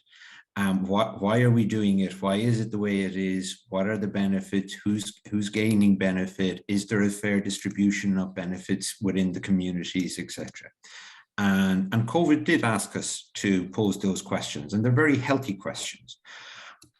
But it also forces us as the tourism sector to empathize, because some of those key, maybe the KPIs, maybe those key benefits, they're not seen as benefits anymore. Some of those that are motivated to trust the tourism industry are only doing so because they're the ones that are economically benefiting from it. And they're only possibly a small community within our community. So the first thing is empathize, to try to discern and ascertain exactly what are the key concerns. The second thing, we can't please all people all the time, right? Those that we're going to give out about the tourism industry, we're going to give out about the tourism industry. Those who bought their house and wanted a beautiful beach view and all of that, and they're disappointed when they see, people walking on their beach. What are we going to do, Craig? We can't stop those kind of complaints possibly. But understand the metrics have changed, empathize with the needs, figure out what the important contributions and benefits of the tourism organization are, and be consistent in the message and constantly reinforce. And even by reinforcing your message, the benefits that you're bringing, even if they don't like you, at least if you're consistent, they can see the efforts that you are making, and they might sort of take the form, well, commercial interests will behave like that. And they will. If you're bringing in employment, if you're bringing in trade, hopefully by hitting those messages consistently, you'll gain people's trust. Thanks, Connor. It is a learning process as we're going through. I think the Great Reset is right. Jeremy, there was a question about the dark sky that was in the question and answer. Can you just give us a brief understanding of what that is? Yeah, so dark skies tourism is effectively finding locations without any artificial light pollution that allow then for stargazing, I guess, and planet gazing. And often these locations are in very rural spots. So it's an ideal form of tourism for rural communities, but also the best conditions are generally in the off season or in the winter months for that type of activity. The people who tend to engage in dark sky tourism tend to actually stay in locations for quite a bit of time and also return to them. So it's an ideal type of tourism which is very sustainable for Ireland in particular, and also the areas that are most sought after for dark sky locations. So, for example, Inishbofin Island at the moment is working towards being recognised as internationally as a dark sky location. It's one of many areas in Ireland that are working towards it at the moment. But one of the studies within the observatory focuses on, I guess, good practice internationally on how best to showcase it and manage it, I guess, on a local level. Excellent. Colleen was asking German, The research moves people from perception to reality. Do you think the islanders will accept the research or challenge it if it doesn't line up with what they think their reality is? Well, I think the islanders are very familiar with a lot of the data that will be presented. It's just that it hasn't been collected in this way before, to this extent. When one goes to the islands, a lot of the data that we expect to come out of it, the islanders would share it with you on an observational level, that they've lived there, they've worked through it, they can see the trends over time, they can tell you more than a study might ever could tell you, perhaps, in a lot of cases. But I think for the most part, they will welcome the data that will come out of it, because it will probably strengthen a lot of the arguments that they've been trying to fight for many years, whether it be for certain policies and so on. And in some areas, particularly on the environmental side of things for businesses, it might be some news for some businesses that they're not as environmentally sustainable as they should be at present. But again, that's very new for a lot of businesses as well. So part of that process will be helping businesses to educate how best to move in that direction, with becoming more sustainable and cost effective as a business, and also trying to not only work on the sustainability of operations, but looking towards carbon offsetting as well in terms of their activities. So as a whole, I think they'll very much welcome it, because I think they're very familiar with it at present, but it's really helping to present it, particularly to key policymakers, not just on a local level, but even on a national level, that once you have the data, and once it's been gathered scientifically, it's very difficult to argue against it. So that was the key ambition really for the study when it began in the first place. Excellent. Gentlemen, there are more questions, but I'm also feeling the pressure. Go ahead, Conor. I know you want to make a point. Go ahead. I just wanted to come in and just refer to Colleen's question and to maybe comment on Gordon as well. How you, Gordon's been over at HU Killybegs a couple of times, Craig. So I couldn't let the session go without saying hello. So fair enough. There are changes in personnel in various organizations, Colleen, but I would argue that that's a poor handover. If the community and the tourist needs are differing, sorry, Colin asked a question about what do you do if there's inconsistency in messenger. If the consistency in the message is handed over from one community to another, from one community group, from one individual to another within the existing tourism sector or community group, then we shouldn't have an issue. Then there is continuity of working towards a shared objective. And Gordon talked about negative impacts. I suppose, Gordon, if that was directed at maybe my presentation, some of the negative impacts and the Great Reset are that people were maybe glad to see numbers of tourists, and now we're questioning where they're coming from, what the carbon impact is, what benefits are they bringing to our areas. We're maybe re-questioning the specific nature of the types of tourism, how long they're staying, what money they're spending. So I don't see these as negative impacts. It's just maybe a recalibration of what we saw as positives and negatives historically. Post-COVID has just subtly changed. I don't know if that is specifically what you were referring to, Gordon, but hopefully it is. Thanks, Craig. As I was saying, I think I've done not a great job of watching the clock. And as the co-host and the co-chair of this event, the best way for me to not wear all of this on my shoulders is to bring in our co-chair, Maeve. Maeve, I know we're a little bit behind. How would we like to proceed? Well, what we'll do, hi, thanks, Craig, so much. Yeah, well done. You're not strict enough, but anyway, that's okay. It was very engaging and interesting, I think, and hope people will bear with us. We'll move on, I think. Now we'll skip the break. We're going to play some videos, so you can take a little trip to wherever you need to go to if you want during the videos. Then we'll jump straight into our second half of the session, where we meet our 4 collaborators from around our regions. So, Juanita, if you could play the videos, and as soon as they're done, then we'll click back in again. Okay? Thanks a million, Craig. Good job.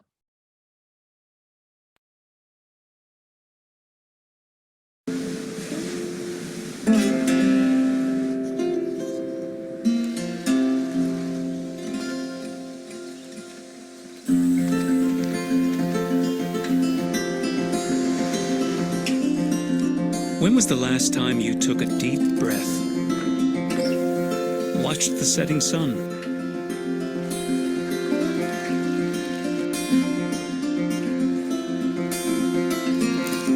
Here's the thing.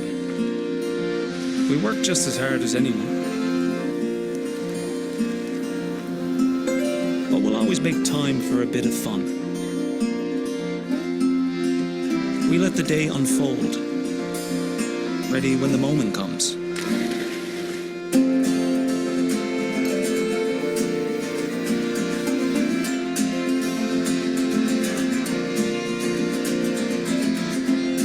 We don't believe much in regret, wondering what if I had swung. It's this little difference that makes life here second to none. So leave no bridge uncrossed, no tale unspun. Leave no song unsung.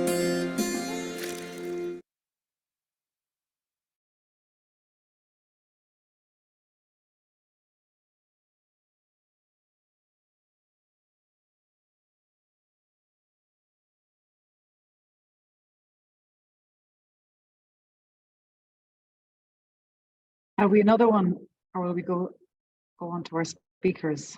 Another video, Juanita.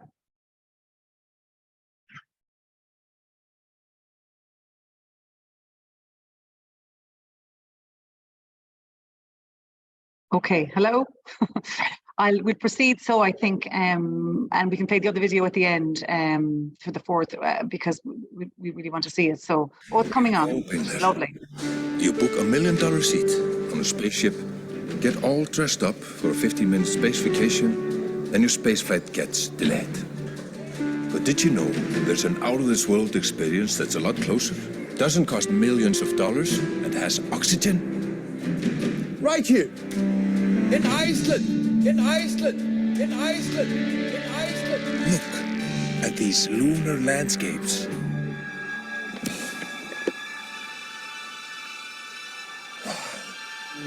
Alien life forms. Enjoy food that's fresh. Not freeze-dried. And air.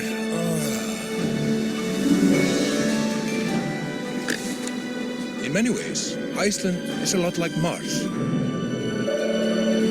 If Mars had hot tubs. Isn't he funny? So, space tourists, you could keep waiting for a trip to an endless void, or you could just come to Iceland. And if you already made it to space, just look out for our billboard.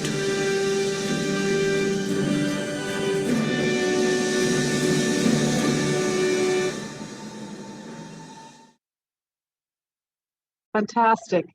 Thank you so much. I think that's a brand new campaign from Iceland, and I think you'll agree it's pretty amazing. So you're all very welcome to the second half of today's session.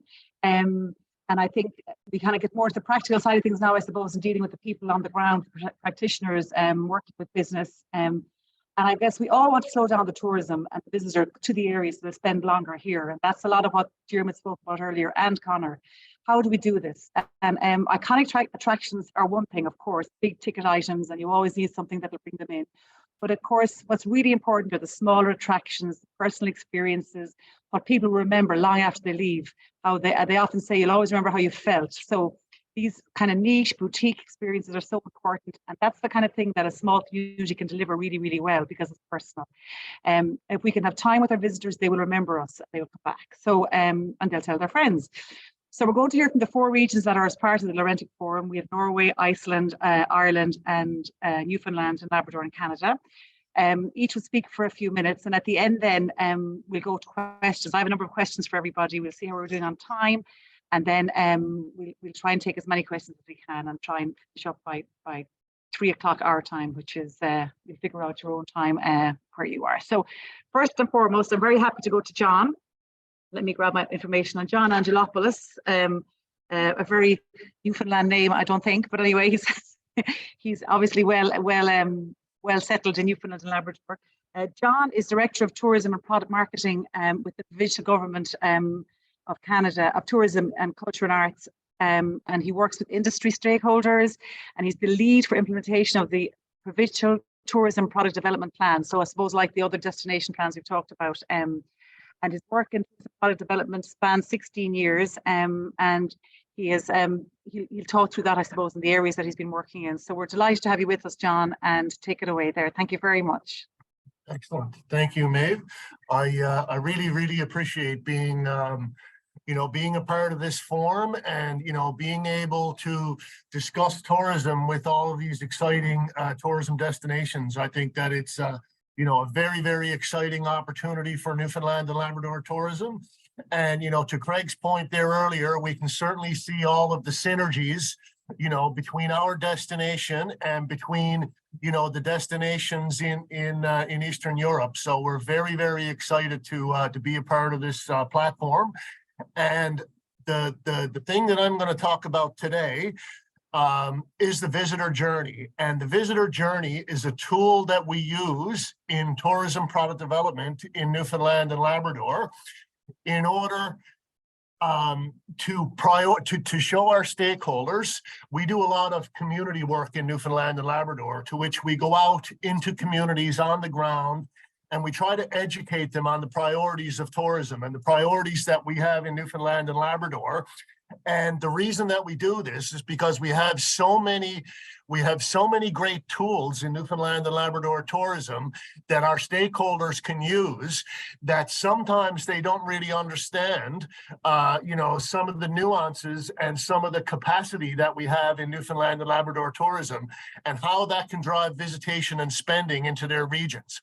So if you just wanted to, Juanita, if you just wanted to pull up the visitor journey slide, and I will kind of walk the crowd through it as to our methodology and destination development here in Newfoundland and Labrador.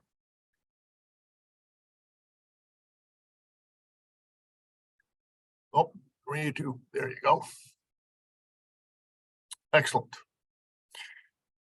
So in Newfoundland and Labrador, we have very good advertising in terms of, the lure pieces that we send out to the world in order to, lure visitors to Newfoundland and Labrador. Our marketing campaign is award-winning and, is pretty much the envy of all of the provinces in Canada. And, and we see this because, imitation is certainly the sincerest form of flattery. And we see some of our sister provinces, copying some of the nuances of the emotional connection that we try to sell with our visitors through our world-class advertising. So, the way that I communicate to our tourism stakeholders on the ground, and, one of the tools that we use is a tourism planning process. And in the tourism planning process, we go through the touch points of the visitor journey, because a lot of the comments that I get in the regions is that, folks see our ads on TV and they don't really find the connection, to those beautiful ads to their businesses on the ground. So I walk them through exactly how to do that. So, when the visitor sees those ads on TV in our target markets, in Greater Canada, in other parts of the world, we are trying to evoke an emotional connection to those visitors. And for anybody that has seen our videos, that has, we just witnessed a video there a few minutes ago, our videos are emotional, they are designed to elicit that emotional connection to our visitors. And once the visitor has that epiphany to come to Newfoundland and Labrador, once they tell their wife that this is the year that they're going to come, the visitor then starts to get interested in Newfoundland and Labrador as a destination. And those videos are designed to funnel the visitor into our website at newfoundlandandlabrador.com. And once the visitor goes into our website and they start to recon the things that they're interested in doing in traveling to Newfoundland and Labrador, and that could be, culinary experiences, hiking trails, snowmobiling, ice fishing, all of the attributes that we sell here in the province, the visitor is starting to go not only into our own website, but into the operators' websites to see, what are the types of things that they can experience in Newfoundland and Labrador. So they're in that information gathering process. And this is the very, very first touch point that the operator has with those potential visitors that are, completely charmed by our videos, and they're coming to Newfoundland and Labrador. And we really try to educate our operators in the planning and booking stage with our tourism planning process, meaning that when the visitor starts to connect with you, they want real-time information. They want to be, responded to accordingly. They want text messages, they want emails, they want weather information, they want all of those attributes to fill in those gaps in that planning and booking stage and really get the visitor, closer to that, closer to that book now button on that particular vacation. So engaging with the visitor, making sure that the visitor has all of the information, while they're in that planning and booking stage is really our first stage of the visitor journey.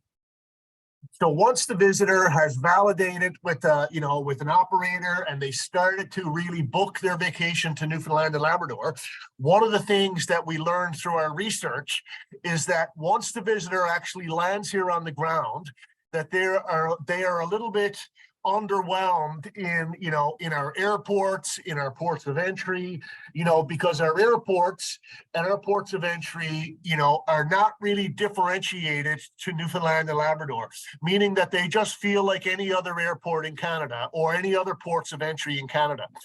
So we're really working hard to differentiate our airports, to make sure that we're infusing Newfoundland and Labrador businesses into our airports, making sure that there's imagery that's conducive to the types of experiences that you're going to have in our airports, so that the visitor feels validated. And when they land in Newfoundland and Labrador, that they feel validated in their choice to actually come to our province for a vacation. So, the pandemic has certainly, emphasized air access as a big issue for us, not only in Newfoundland and Labrador tourism, but for all destinations throughout the, throughout the world. So, we've really emphasized, getting folks to come back to Newfoundland and Labrador. And we're working with, various airlines and various airport authorities to try and have that conversation to get those airlines back to Newfoundland and Labrador. And Craig and his team at Hospitality Newfoundland and Labrador are a big part of that conversation. But once visitors are here on the ground, they need good signage, they need good roads, they need good wayfinding, they need good visitor information in order to get around the province. We have a very, very big province, and much of our province is very, very remote. So, having good roads and good highway signage is very, very important. But also making sure that our operators are engaged with our provincial and regional visitor information centers. So these are places to which our operators, our experience providers, our accommodators can put all of their brochures, all of their visitor information into these strategically placed visitor services and visitor information hubs throughout the province. And this also provides the operator, an opportunity to have a discussion with our visitor services counselors to make sure that they know all of the things to do in the region, with efforts to, increase visitation and spending in our area. So making sure that the visitors know where the Wi-Fi is, where the public washrooms are, where the liquor stores are, all of those attributes that make up visitor services are critical to the visitor journey and making, a successful trip to Newfoundland and Labrador. The next piece on the visitor journey is accommodations and food. And, these are baked in touch points and priorities for us in destination development here in Newfoundland and Labrador. Every couple of hours, folks need to eat. So, right now in Newfoundland and Labrador, our industry has responded to, messaging from our department, from Hospitality Newfoundland and Labrador, and from our 5 destination management organizations on the ground, that we need more diverse food options in Newfoundland and Labrador. Visitors expect to have a taste of place when they come to Newfoundland and Labrador, and we're really working hard to deliver that taste of place to Newfoundland, to visitors that come to our province. Accommodations are also a big priority for us, and we have a wide variety of accommodations in Newfoundland and Labrador. And our slick accommodators are really market-ready accommodators that are export-ready. They have experiences ready to go in and around their accommodations in order to, get that visitor to stay in the area a little bit longer. So, the next part of the visitor journey and how we really deliver on that brand promise is connecting our visitors to natural and cultural attractions. So that's why visitors come to Newfoundland and Labrador, and that's why visitors come to many of the destinations here on the call this morning. They are gravitated by, the natural beauty that we have, but also, the cultural and heritage attractions and those unique personalities that are tied to those cultural attractions. Those are, really the secret sauce in terms of destination development here in Newfoundland and Labrador. And that can be delivered in a wide variety of tours, events, experiences, programs, and any other touch points on the visitor journey that really gets our visitors to connect with local personalities. So that's what our visitor wants. They want to be able to connect with locals, and we really prioritize that in provincial tourism product development in Newfoundland and Labrador. We also work very hard to make sure that those happy faces and those blown away, experiences that folks have, that folks are, exuding those, experiences on social media. So we have a couple of hashtags that we emphasize, and we critically use to make sure that our operators, are exemplifying that to our visitors. And those are hashtags ExploreNL, hashtag HikeNL, or hashtag IcebergsNL. And then we use that regenerated, user-generated content and put that up on our channels in Newfoundland and Labrador tourism.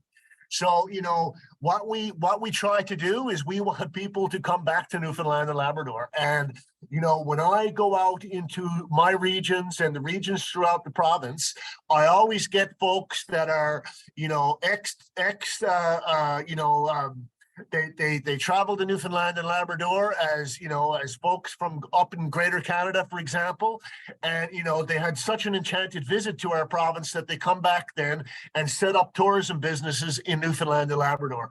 So we really emphasize many happy returns, and we feel that our visitors, through the visitor journey and filling in gaps through the visitor journey, making sure that the visit to Newfoundland and Labrador is seamless by using this particular tool, we feel our visitors are going to be connected to Newfoundland and Labrador forever. So, this is a tool that we use. It looks simple, but, it really resonates with our stakeholders that don't really understand what we do in destination development, and they can see themselves in this tool, and that's why it resonates so beautifully. So I just wanted to present that to the group here because, I thought that it was a great tool, that everybody can kind of see themselves and understand. So thank you, Maeve. Thank you, Craig, for the opportunity.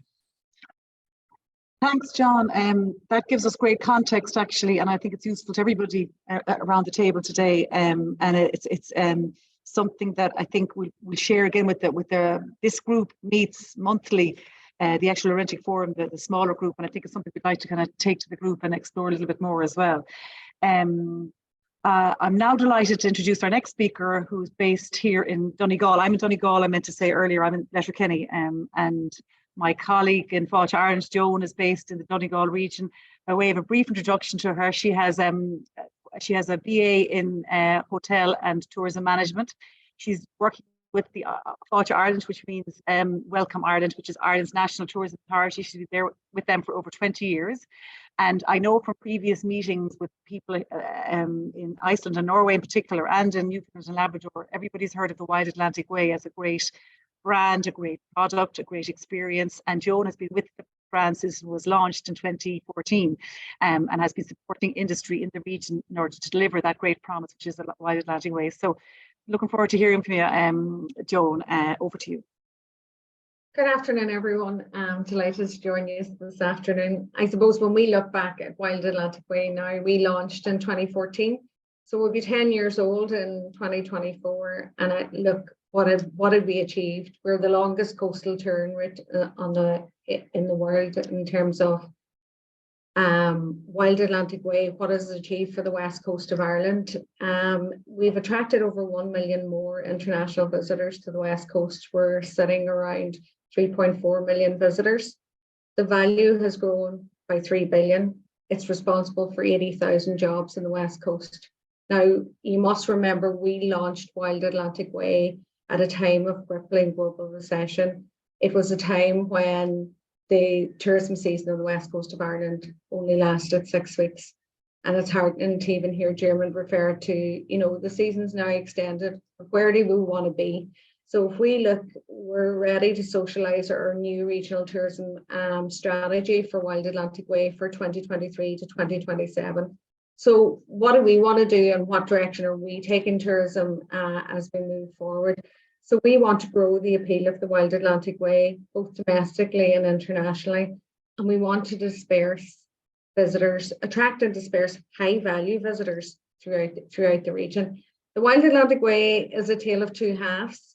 And we still have a lot of work in terms of growing the international awareness of the northern half of the Wild Atlantic Way. In the southern half of the Wild Atlantic Way, we face a different challenge. We need to disperse those visitors and we need to look at that season extension. We want to be in a place where we're achieving year-round business. But most importantly, what was our unique selling point to begin with? We want to protect that culture, authenticity, and the wildness that is the Wild Atlantic Way. Most importantly, we need to enable and assist the industry to grow its capacity and capability. And I know we're going to talk a little bit around challenges that the industry faces as we go on, and I'll come back to that. But we need to foster those strong coalitions of industry and stakeholders. And look, when we launched Wild Atlantic Way, it was all about community. And I know, Conor, you refer to that trust piece. And when we went out to launch Wild Atlantic Way, Falch Ireland as an agency doesn't own anything. So we needed the community to take ownership of Wild Atlantic Way, and they did that for us in spades. So when I talk about these strategic objectives, how are we going to deliver those? So we're going to develop 16 experience development plans for the Wild Atlantic Way. So what's an experience development plan? A destination and experience development plan looks at a geographic area. And what we want to do all along the Wild Atlantic Way is not for people to come and do the touring route in one go. We want them to come and have enough to see and do in one area that they will spend those 3 to 5 days. And I know Jeremy talks about that overnight on the islands. So important to us if we can get an overnight in an area. We'll have failed in tourism if we bring people in large numbers to iconic attractions and they drive away. What we need to do is that the local economy get the benefit. We see an increase in jobs and an increase in revenue in those areas. And look, I could talk forever, but I'm going to let Maeve introduce the other speakers, and I'm sure we're going to come back to other examples as the questions flow. Thanks so much, Joan. Thank you very much. And there will be questions, and we'll try, and if we can't answer all the questions today, we can save your details and get back to you anyway. So speaking of islands, and we've heard a lot about islands today. I guess I'm very familiar with Joan and John, who've spoken already because they've been on our committee for quite a while, and our two speakers from Norway and from Iceland are newer to me. We've just got to know them. But I'm first of all very delighted to welcome Laura today, Laura Johan Olsen.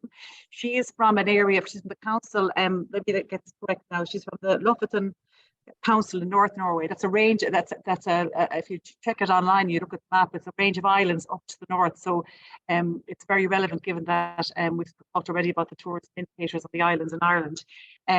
They have a very lofty ambition in this region. They want to create the world's cleanest island community and low emission society by 2040, which I think is fantastic and relevant, and we all could do with learning a piece from this. We saw the ad at the beginning, or the promotional piece at the beginning of the conference, mentioning the Green Islands.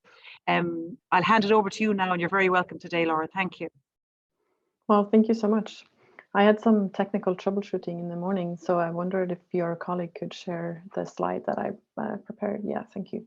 So my name is Laura Johanna Olsen. I work for the Lofoten Council, or the Regional Council, which is a council of cooperation between the 6 municipalities of Lofoten. And Lofoten is a set of islands coming out of like an arm from the Norwegian coast out into the ocean. Lofoten is a world known, I would say, for many years and generations, tourist destination. So we have had tourists since forever for fisheries, for economic value creation, and for artwork, and also for just visiting the islands. So tourism is nothing new to the islands. We are professional hosts, all of us who live here. However, we have changed our marketing focus from selling this tourist destination to actually creating the community that we want to live in. And we see sustainable tourism as a sustainable community development. So in 2021, we entered into a private-public partnership between the council that I work for and energy and the regional energy company, Energy and Grid Company, which is Lofotkraft, and the tourist destination company, which is the logo on the far left, says Lofoten. So this is a private-public partnership that takes a lead to develop the islands into a low-emission society and into the more catchy world's cleanest island community. So we have, in 2021, for a short period of time during spring, arranged for workshops, meetings, new meetings again in groups, together with the industry, together with people living here, together with people who have just moved here, and all kinds of different target groups in Lofoten. So we have worked together and together with more than 500 people across these 6 municipalities, and work together in 6 working areas through more than 200 workshops in 2021 to achieve the roadmap that we have now voted across all 6 municipalities, the roadmap for Lofoten, the Green Islands. So it was passed politically passed through the municipalities in February 2022. So it's quite new, but there is a lot of work that has been done when it comes to participation and community involvement and commitment to the targets. More than 100 goals in this roadmap that we have. But we say in our vision that we want to be a community sustained by or powered by renewable energy. We want to stand out as an attractive place to live and with a viable and sustainable business sector. And we also say that we will contribute to Norway achieving their international climate goals. So we have worked across public-private sector, and we have decided to organize the work in 6 working areas, which is within the public sector, has to do with setting environmental requirements to public budgeting and procurements. We have organized our work into zero emission transport zones into low emission destination development, which is more the focus in this panel, and low emission coastal fishing, low emission agriculture and aquaculture. And we have also divided the work into low emission aviation. Since we are island communities, fishing villages mainly, all tourist destinations, we depend on transportations to and from the county capital, let's say, which is called Bodø on the mainland. So we depend on transportation to and from the mainland by heavily emission transport, either ferries or coast, more cruise, bigger cruise boats, express boats, or airlines. So driving across into the islands and down to the capital of the mainland takes about at least 4 to 5 hours. Going there by plane, it takes us 20 minutes. So we depend on heavy emissions of CO2 when we transport ourselves in our daily lives, which is the biggest challenge when it comes to reducing emissions from the islands, together with shipping, boat industry and fishing. So we have a lot of ambitions. I guess strategic ambition is to, in a not so distant future, come traveling to Lofoten without any emissions involved, either by an electric plane or by a electrical boat, or even in a few years we are to have the world's first ferry route on hydrogen between the mainland and the islands. So it is possible. The work has definitely started. A lot of Norway has a lot of electrical cars also on the islands, also in northern Norway. It works very well even during winter. And now we have both research programs and research projects and industry projects that has to do with reducing emissions from coastal fishing, which is internationally renowned work which is being done. So it's we look upon ourselves and we claim to be national pilots when it comes to regional cooperation, because cooperation between the municipalities and across the private public sector is our biggest tool. And youth involvement and commitment is our preferred platform. It's our main ambition to be on. So it's a big strategy that we are going into now and starting to roll out together with the inhabitants in Lofoten. But a lot of work has already been done. So when it comes to sustainable tourism, we have ambitions that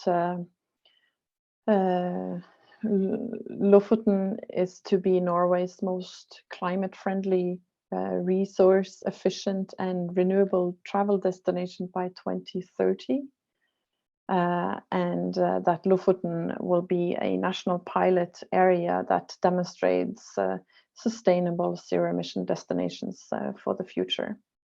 But of course, there's a lot of challenges involved because of our transportation, as I said, because we are 24,500 around there inhabitants living on the islands. And we don't know exactly how many visitors we have a year because it's difficult to count these days. when accommodation is relatively spread between hotels and Airbnbs and camping. So, but at least 500,000 visitors a year, most of them during summer. So we also have what was mentioned earlier, dark sky tourism. We would call it the tourism for the aurora borealis, or the lights, the winter lights. So it's an exciting work that we do. We are in the very beginning, taking the first steps, although all of that type of main involvement, anchoring the program within the municipalities and in the communities, has been done. So we are like in a second phase, I would say, but we don't know how many phases and we have in front of us, because this is a terrain that no one has ever walked in. How to make the world's cleanest island community that is so much dependent on fishing and shipping and hard industry, as well as tourism, and for our daily transportation, also aviation. We take upon us a lot of work, which is interesting, and I'm really glad to be part of this forum, that we could identify our opportunities and challenges together with both Canada and Ireland and Iceland and Scotland and around the Atlantic. Thank you. Thank you. Thanks, Laura, very much. Fantastic and very, very interesting and challenging. You know, you've set a very, as I say, a great ambition for you. And I think, interestingly, maybe the work that Diarmuid was doing on the islands here would be useful in terms of analysis and kind of capturing data on what's happening on the islands. And also, when you mentioned transport there, in the last few weeks, I was speaking with them, the airline operator that services 3 of our islands, and he's looking at a hydrogen plane in the next few years. And there's research happening in Italy, I think, and the UK and whatever. So it's all out there and happening. But there's great potential, because obviously the diesel and the vehicles that we use at the moment aren't sustainable. And I suppose also, if we can encourage the visitors to be, I'd much prefer to, well, I'd love to see an example of a region that says no to visitors for the day, that just says, that say, unless you're coming here for 2 or 3 days, we don't want you. It's a very brave move to say to somebody, we don't want you, go away. But I think, again, in terms of sustainability and transport and using energy and fuel, if they come and stay and don't do too much damage, that's far better than, you know, I see it in particular on the islands here in the West Coast.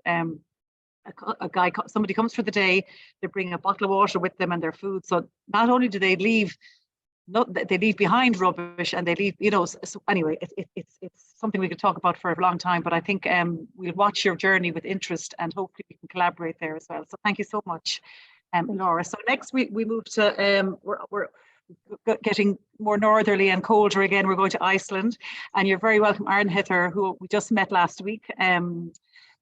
She has been working with Visit North Iceland since 2011. And has had a lot of experience in this area, showcasing all the attractions in this Arctic region, in particular to try and promote as a year-round destination, something we've talked about a little bit already. She covers 16 municipalities, working with over 150 tourism operators, so she knows the region very well, and we're very keen to, it's funny, when we talk to different people in each area, we all say, God, we'd love to have I know Ireland says we'd love to have the Icelandic approach, and Iceland says we love the Wide Atlantic Way, and the Canadians are really impressed by Norway. So it's funny, the grass is often greener on the other side, or even whiter. But anyway, over to you, Arnheiður. We look forward to hearing from you. Thank you. Thank you. And thank you so much for inviting me to talk here today. I think I will not spend time on technology trying to get some slide in the air, because we don't have much time left, and just give you a little perspective on what we have been working on here. I cover about 1/3 of Iceland, the northern part of the country, and it's a place where we have about 38,000 people living. Half of them are in Akureyri, the capital of North Iceland, and we have some of the big highlights of Iceland here in this region, the geothermal area of Lake Mývatn, similar to what you saw in the video here earlier. And we have about 700,000 people visiting each year. So you could say like, it's fine, we're all good, but we've been focusing on getting people to visit over the winter time. And also, like you were saying, we want them to stop for a longer time. And actually, I think it's not just the destination that is saying, stop, you will not come unless you stay for 3 days. It's the hotels that might drive that change in tourism, because the hotels are starting to say, okay, if you can book for 2 or 3 nights, then you can stay. If you're only doing it as a part of the ring road around Iceland, as is like typical tourism, then no, we don't have any more room for you, because we are quite fully booked, especially in the high season. But we have around 20 villages here that are fisheries villages, coastal villages, and these were not attracting a lot of tourism. So in 2017, we started, we had 4 different regions trying to figure out a way to promote more tourism and create a big brand for themselves. And they were kind of forced, because of funding, to work together, to cooperate, instead of being only thinking about their own village or their own region. They had to take those 4 together. And we formed a group that was working together across regions and municipalities, and as tourism companies that were competing, they were also cooperating, and did a lot of work and created the Arctic Coastway that, of course, has a big sister in Ireland, the Wild Atlantic Way, and we got some assistance from them, and thank you for that. That was really useful to be able to like share knowledge between us.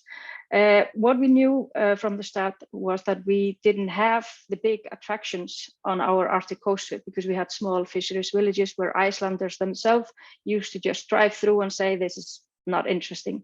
So we had a lot of effort talking to locals, and we mapped out 130 places with locals, focusing on hiking routes, places to see the northern lights, places to see the midnight sun, sea stack formations like the one here behind me, and we mapped these out, and also did some analysis on the ownership, because that is a big issue in our country. Who owns the land? Can we get people to visit? Are we allowed to? And we also focused on, do we need to invest in this part or in this experience? Do we need parking spaces? Do we need places to pick up garbage? Do we need just toilet facilities, etc.? And also, how can we ease the access to these places? Sometimes they were just cleaning up the place, sometimes building bridges, etc. So we got the locals working on this, and thereby we got a lot of friendly response from the locals when we were developing the Arctic Coastway.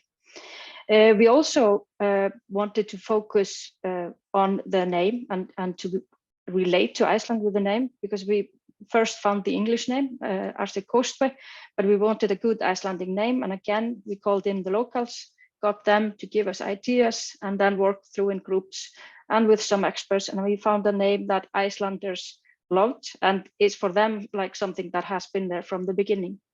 And that was actually really good, because we opened the Arctic Coastway in 2019, and then we got COVID. But Icelanders loved it, so they have been traveling the Arctic Coastway in places that they never found interesting, but love now. We didn't have all happy times with the locals, though.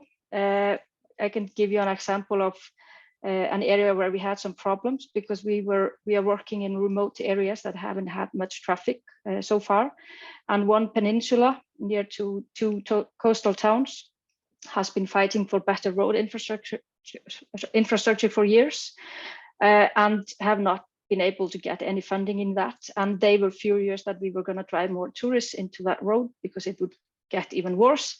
And we got threats from the locals before opening the Arctic Coastway that the farmers would come to the roads with their heavy equipment, their tractors, and just close the road.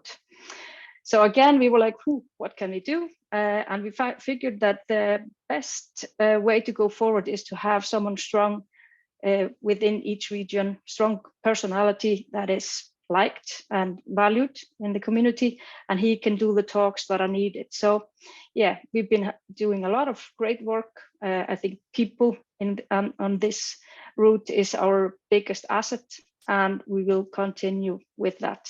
So I think I will have that all from me for now. Thank you. Well, that's wonderful. Thank you, Arne-Heather. And in fact, you've answered one of my questions, which was to do with when does it go wrong, and give us an example of a problem. So I think Farmers Holding Up the Road is very vocal, and we won't get, you might get away with you won't get away with not consulting and involving the community. I think you might get away with it for so far, but after a while they won't take it anymore. So that's a really good, interesting example of when it doesn't work or when it's a problem. And have you solved that problem now, or what's happened since in that area? I cannot say we have solved it. The farmers are still struggling. They haven't got their road. We are trying to work with them on getting the road, but we still have to be able to have these talks regularly to keep everyone happy. But we're also we continue to work with the people on developing the Arctic Coastway, and that's how we get people involved. And for example, we have gone around and we got stories from locals, old stories from local people that grew up in the area, and they just tell us about something interesting when growing up, and we have this posted on our website, and we'll have signs on the route giving you direct access via QR codes to these stories. So in that, we are building love for Arctic Coastway. Trust, building trust. Building trust, exactly.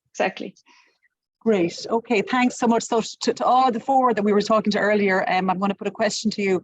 I might not get to all of you, but let's see. So a bit like what we just spoke about a few minutes ago, in all the great strategic plans and visions, we always talk about involving community.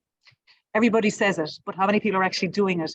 So I'm looking for a practical example on the ground, how you actually do that. Now, Laura mentioned her workshops, and Arne-Heather has talked about working with the locals as well.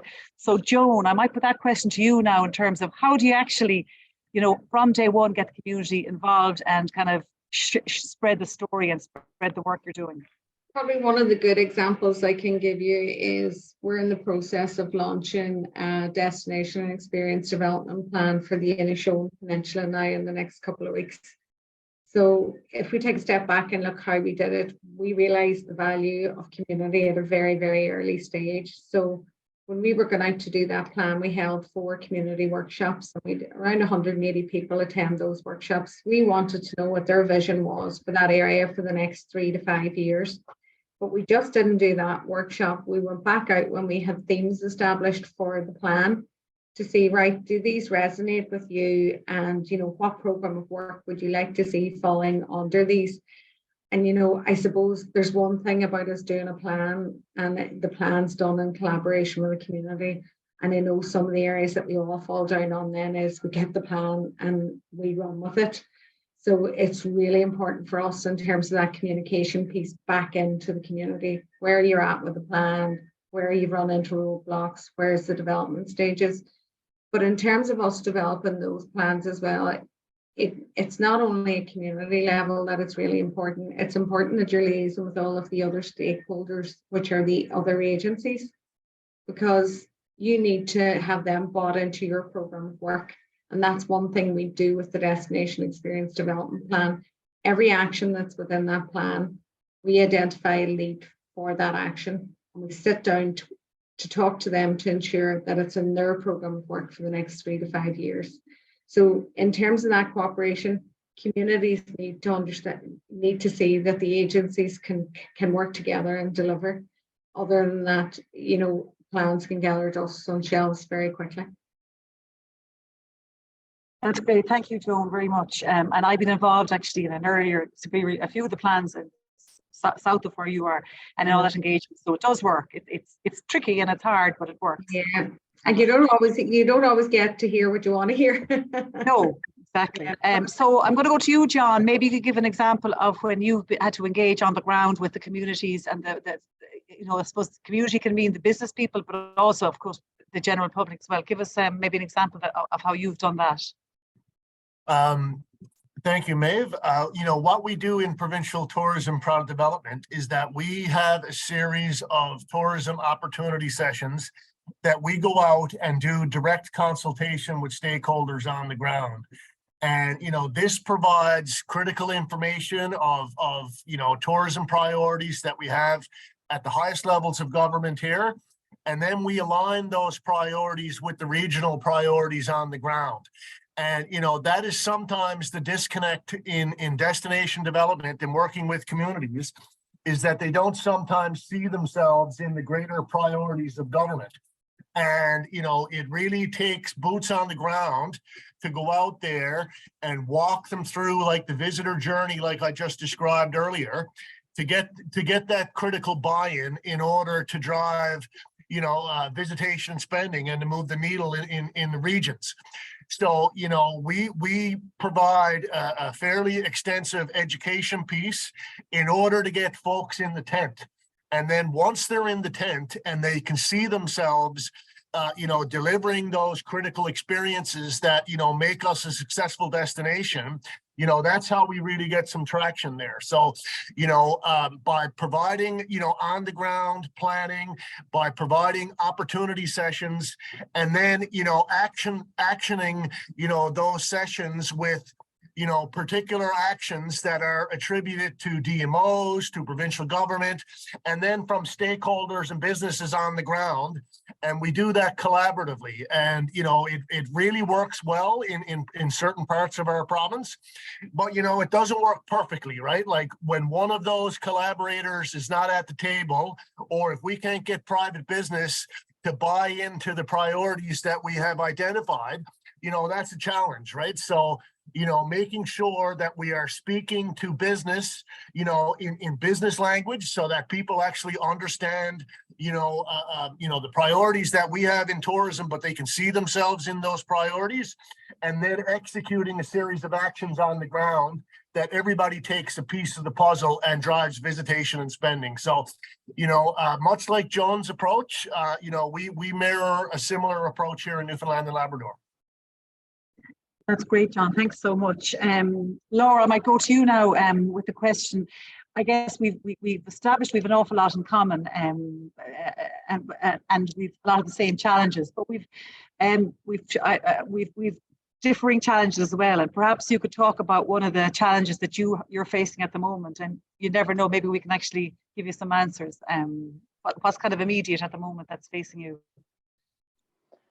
Yeah, I did mention transportation, since we're so dependent on types of transportation that with heavy CO2 emissions, we have to work closely with the county region, which we have started, and we have to work within procurement agreements that has already been signed. For example, when we agreed and politically voted through all 6 municipalities this roadmap for the Green Islands, we had an ambition stating that all public transportation should be emission-free. But we had to set a time, we had to set a year, a deadline, which is 2030, because that's when the next procurement year is between the county council that owns the public transportation and the bus company that actually drives it or runs it. So I'm not sure if you have this type of public agreements with private entrepreneurs in your communities, but these agreements are quite long lasting. We realized they were 10 years, and the agreement had just recently been signed when we initiated or when we fulfilled this work with the roadmap. Otherwise, we would have set that deadline much closer to us in time.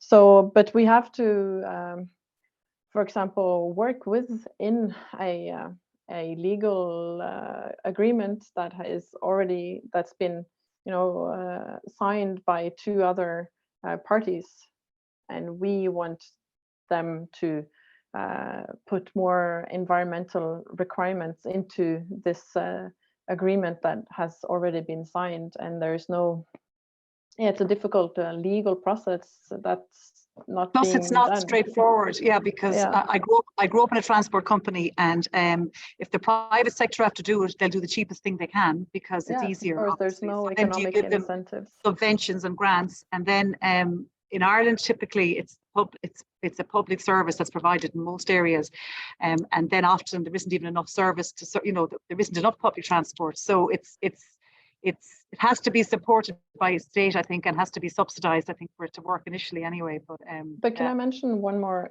like overall challenge? When we start this work, we have to make projects that in order to complete our ambitions.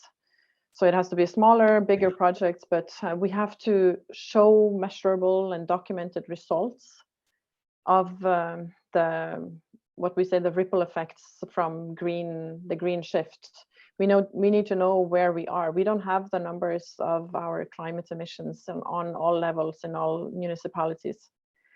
So we have to get these statistics, and we have to know, in order to start the circular economy, which is also a part of this work, we have to know the material flow into the region. And in order to know that type of material flow, we have to include a bigger region than just Lofoten. So it has to be a bigger area. So the first steps that we do has to do with finding the status of where we are when it comes to materials and when it comes to emissions, when it comes to how we manage our nature. So we are starting projects that has to do with regional nature accounts or accounting, climate accounting for the regions within all sectors of the industries. So there's a lot of statistical and a lot of research work. It's a lot of work in finding the numbers that could show for the future where we were when we started, in order to show the effects in 2030. So that's not necessarily the most appealing work because it's very statistical, but it's very important to actually set the numbers on the status where we are from the beginning. We have to see where we are. Thank you so much. I'm going to ask one final question to Arnhetter. What new thing would you like to see, or what's your big challenge? What's the big thing you'd like to see in 2023 in tourism in your area? Yeah, it's a big question. There's a lot that I would like to see, but of course, pick one. If I could pick one, that would be better road infrastructure. Obviously, we have challenges here because we have a lot of snow, and a lot of our attractions are blocked in the winter time because there is a lack of snow clearing. And our system here in Iceland, the road system, is still based on the old industries, that is farming. So if there is a farm, then they clear the snow of the road. But if there is a tourism company, then they don't necessarily clear the snow. So that is a big change that we need here to get to our big attractions, to be able to develop tourism. Because I can go around, talk to my people, I have all those brand guidelines and training material, service development, etc., whatever we call it, all those new innovations, product development, etc., and we try to get the tourists to stay for a longer time. But if he's just stuck somewhere in the snow, all my work is just gone out of the window. So that's the one big change I need. That's a big one, yeah, and it'd be interesting to see if our friends in Newfoundland and Labrador have any learnings. We can take that again, go to that again. Before we finish up, I see Conor has a question or a comment to make. Hi, Conor. Hey, Maeve, thanks very much. I thought it was just very interesting when we were having the panel discussion. Some of the topics that the panel were talking about, challenges and enablers of embedding ourselves as trusted partners. That's the stuff that I was trying to chat at the earlier stuff, and it's great having those examples. It's to go back to those simple basic principles, ABI, do what you say you're going to do, ability, benevolence, show how you're not hurting them, and integrity is so important. and the value system. So when Laura was talking about that, how we manage nature, when AJ was chatting about how we manage land and access to land, if you can communicate those positive values, and even if they don't like them, even if they think that it's the stupidest of ideas, at least if you're consistent, and if there's consistency in the message and the messenger, I think you're halfway through building up a good relationship. It might be weak trust, but at least there is some trust between you and the community. That was the only comment. I just thought it was so easy for me to come and jump on other people's examples because I don't have enough myself. Well, then you've summarized for me. That's wonderful because I had no, anyway, so thank you very much. And I'm kind of keen we finish on time now. So I wish we had a cup of coffee afterwards. I wish we were in one room so that we could chat later. But anyway, I really appreciate everybody joining us today from all over the Arctic region and very diverse places. And I think we've a lot to learn from each other. Thank you very much. And in particular then to my co-host, Craig and Juanita, who did all the technology over in Newfoundland and Labrador. I think another good two-hand reel. We're good at the two-hand reels, myself and Craig. And as I said at the beginning when we were planning this, even if it was just the panelists today having a chat, that's really interesting. And the fact that we had people in with us throughout the day, throughout the session, and we was up to 60 at one stage, that's very positive too. So look, thank you very much for being with us, and we'll send a note out afterwards with details to get to if you want the recording. And thank you very much. Anything else I've left out, Craig? You've done a wonderful job, and you landed us on time. What a great co-chair. Slán Gramagi. Take care, everyone. Bye-bye. Thank you so much.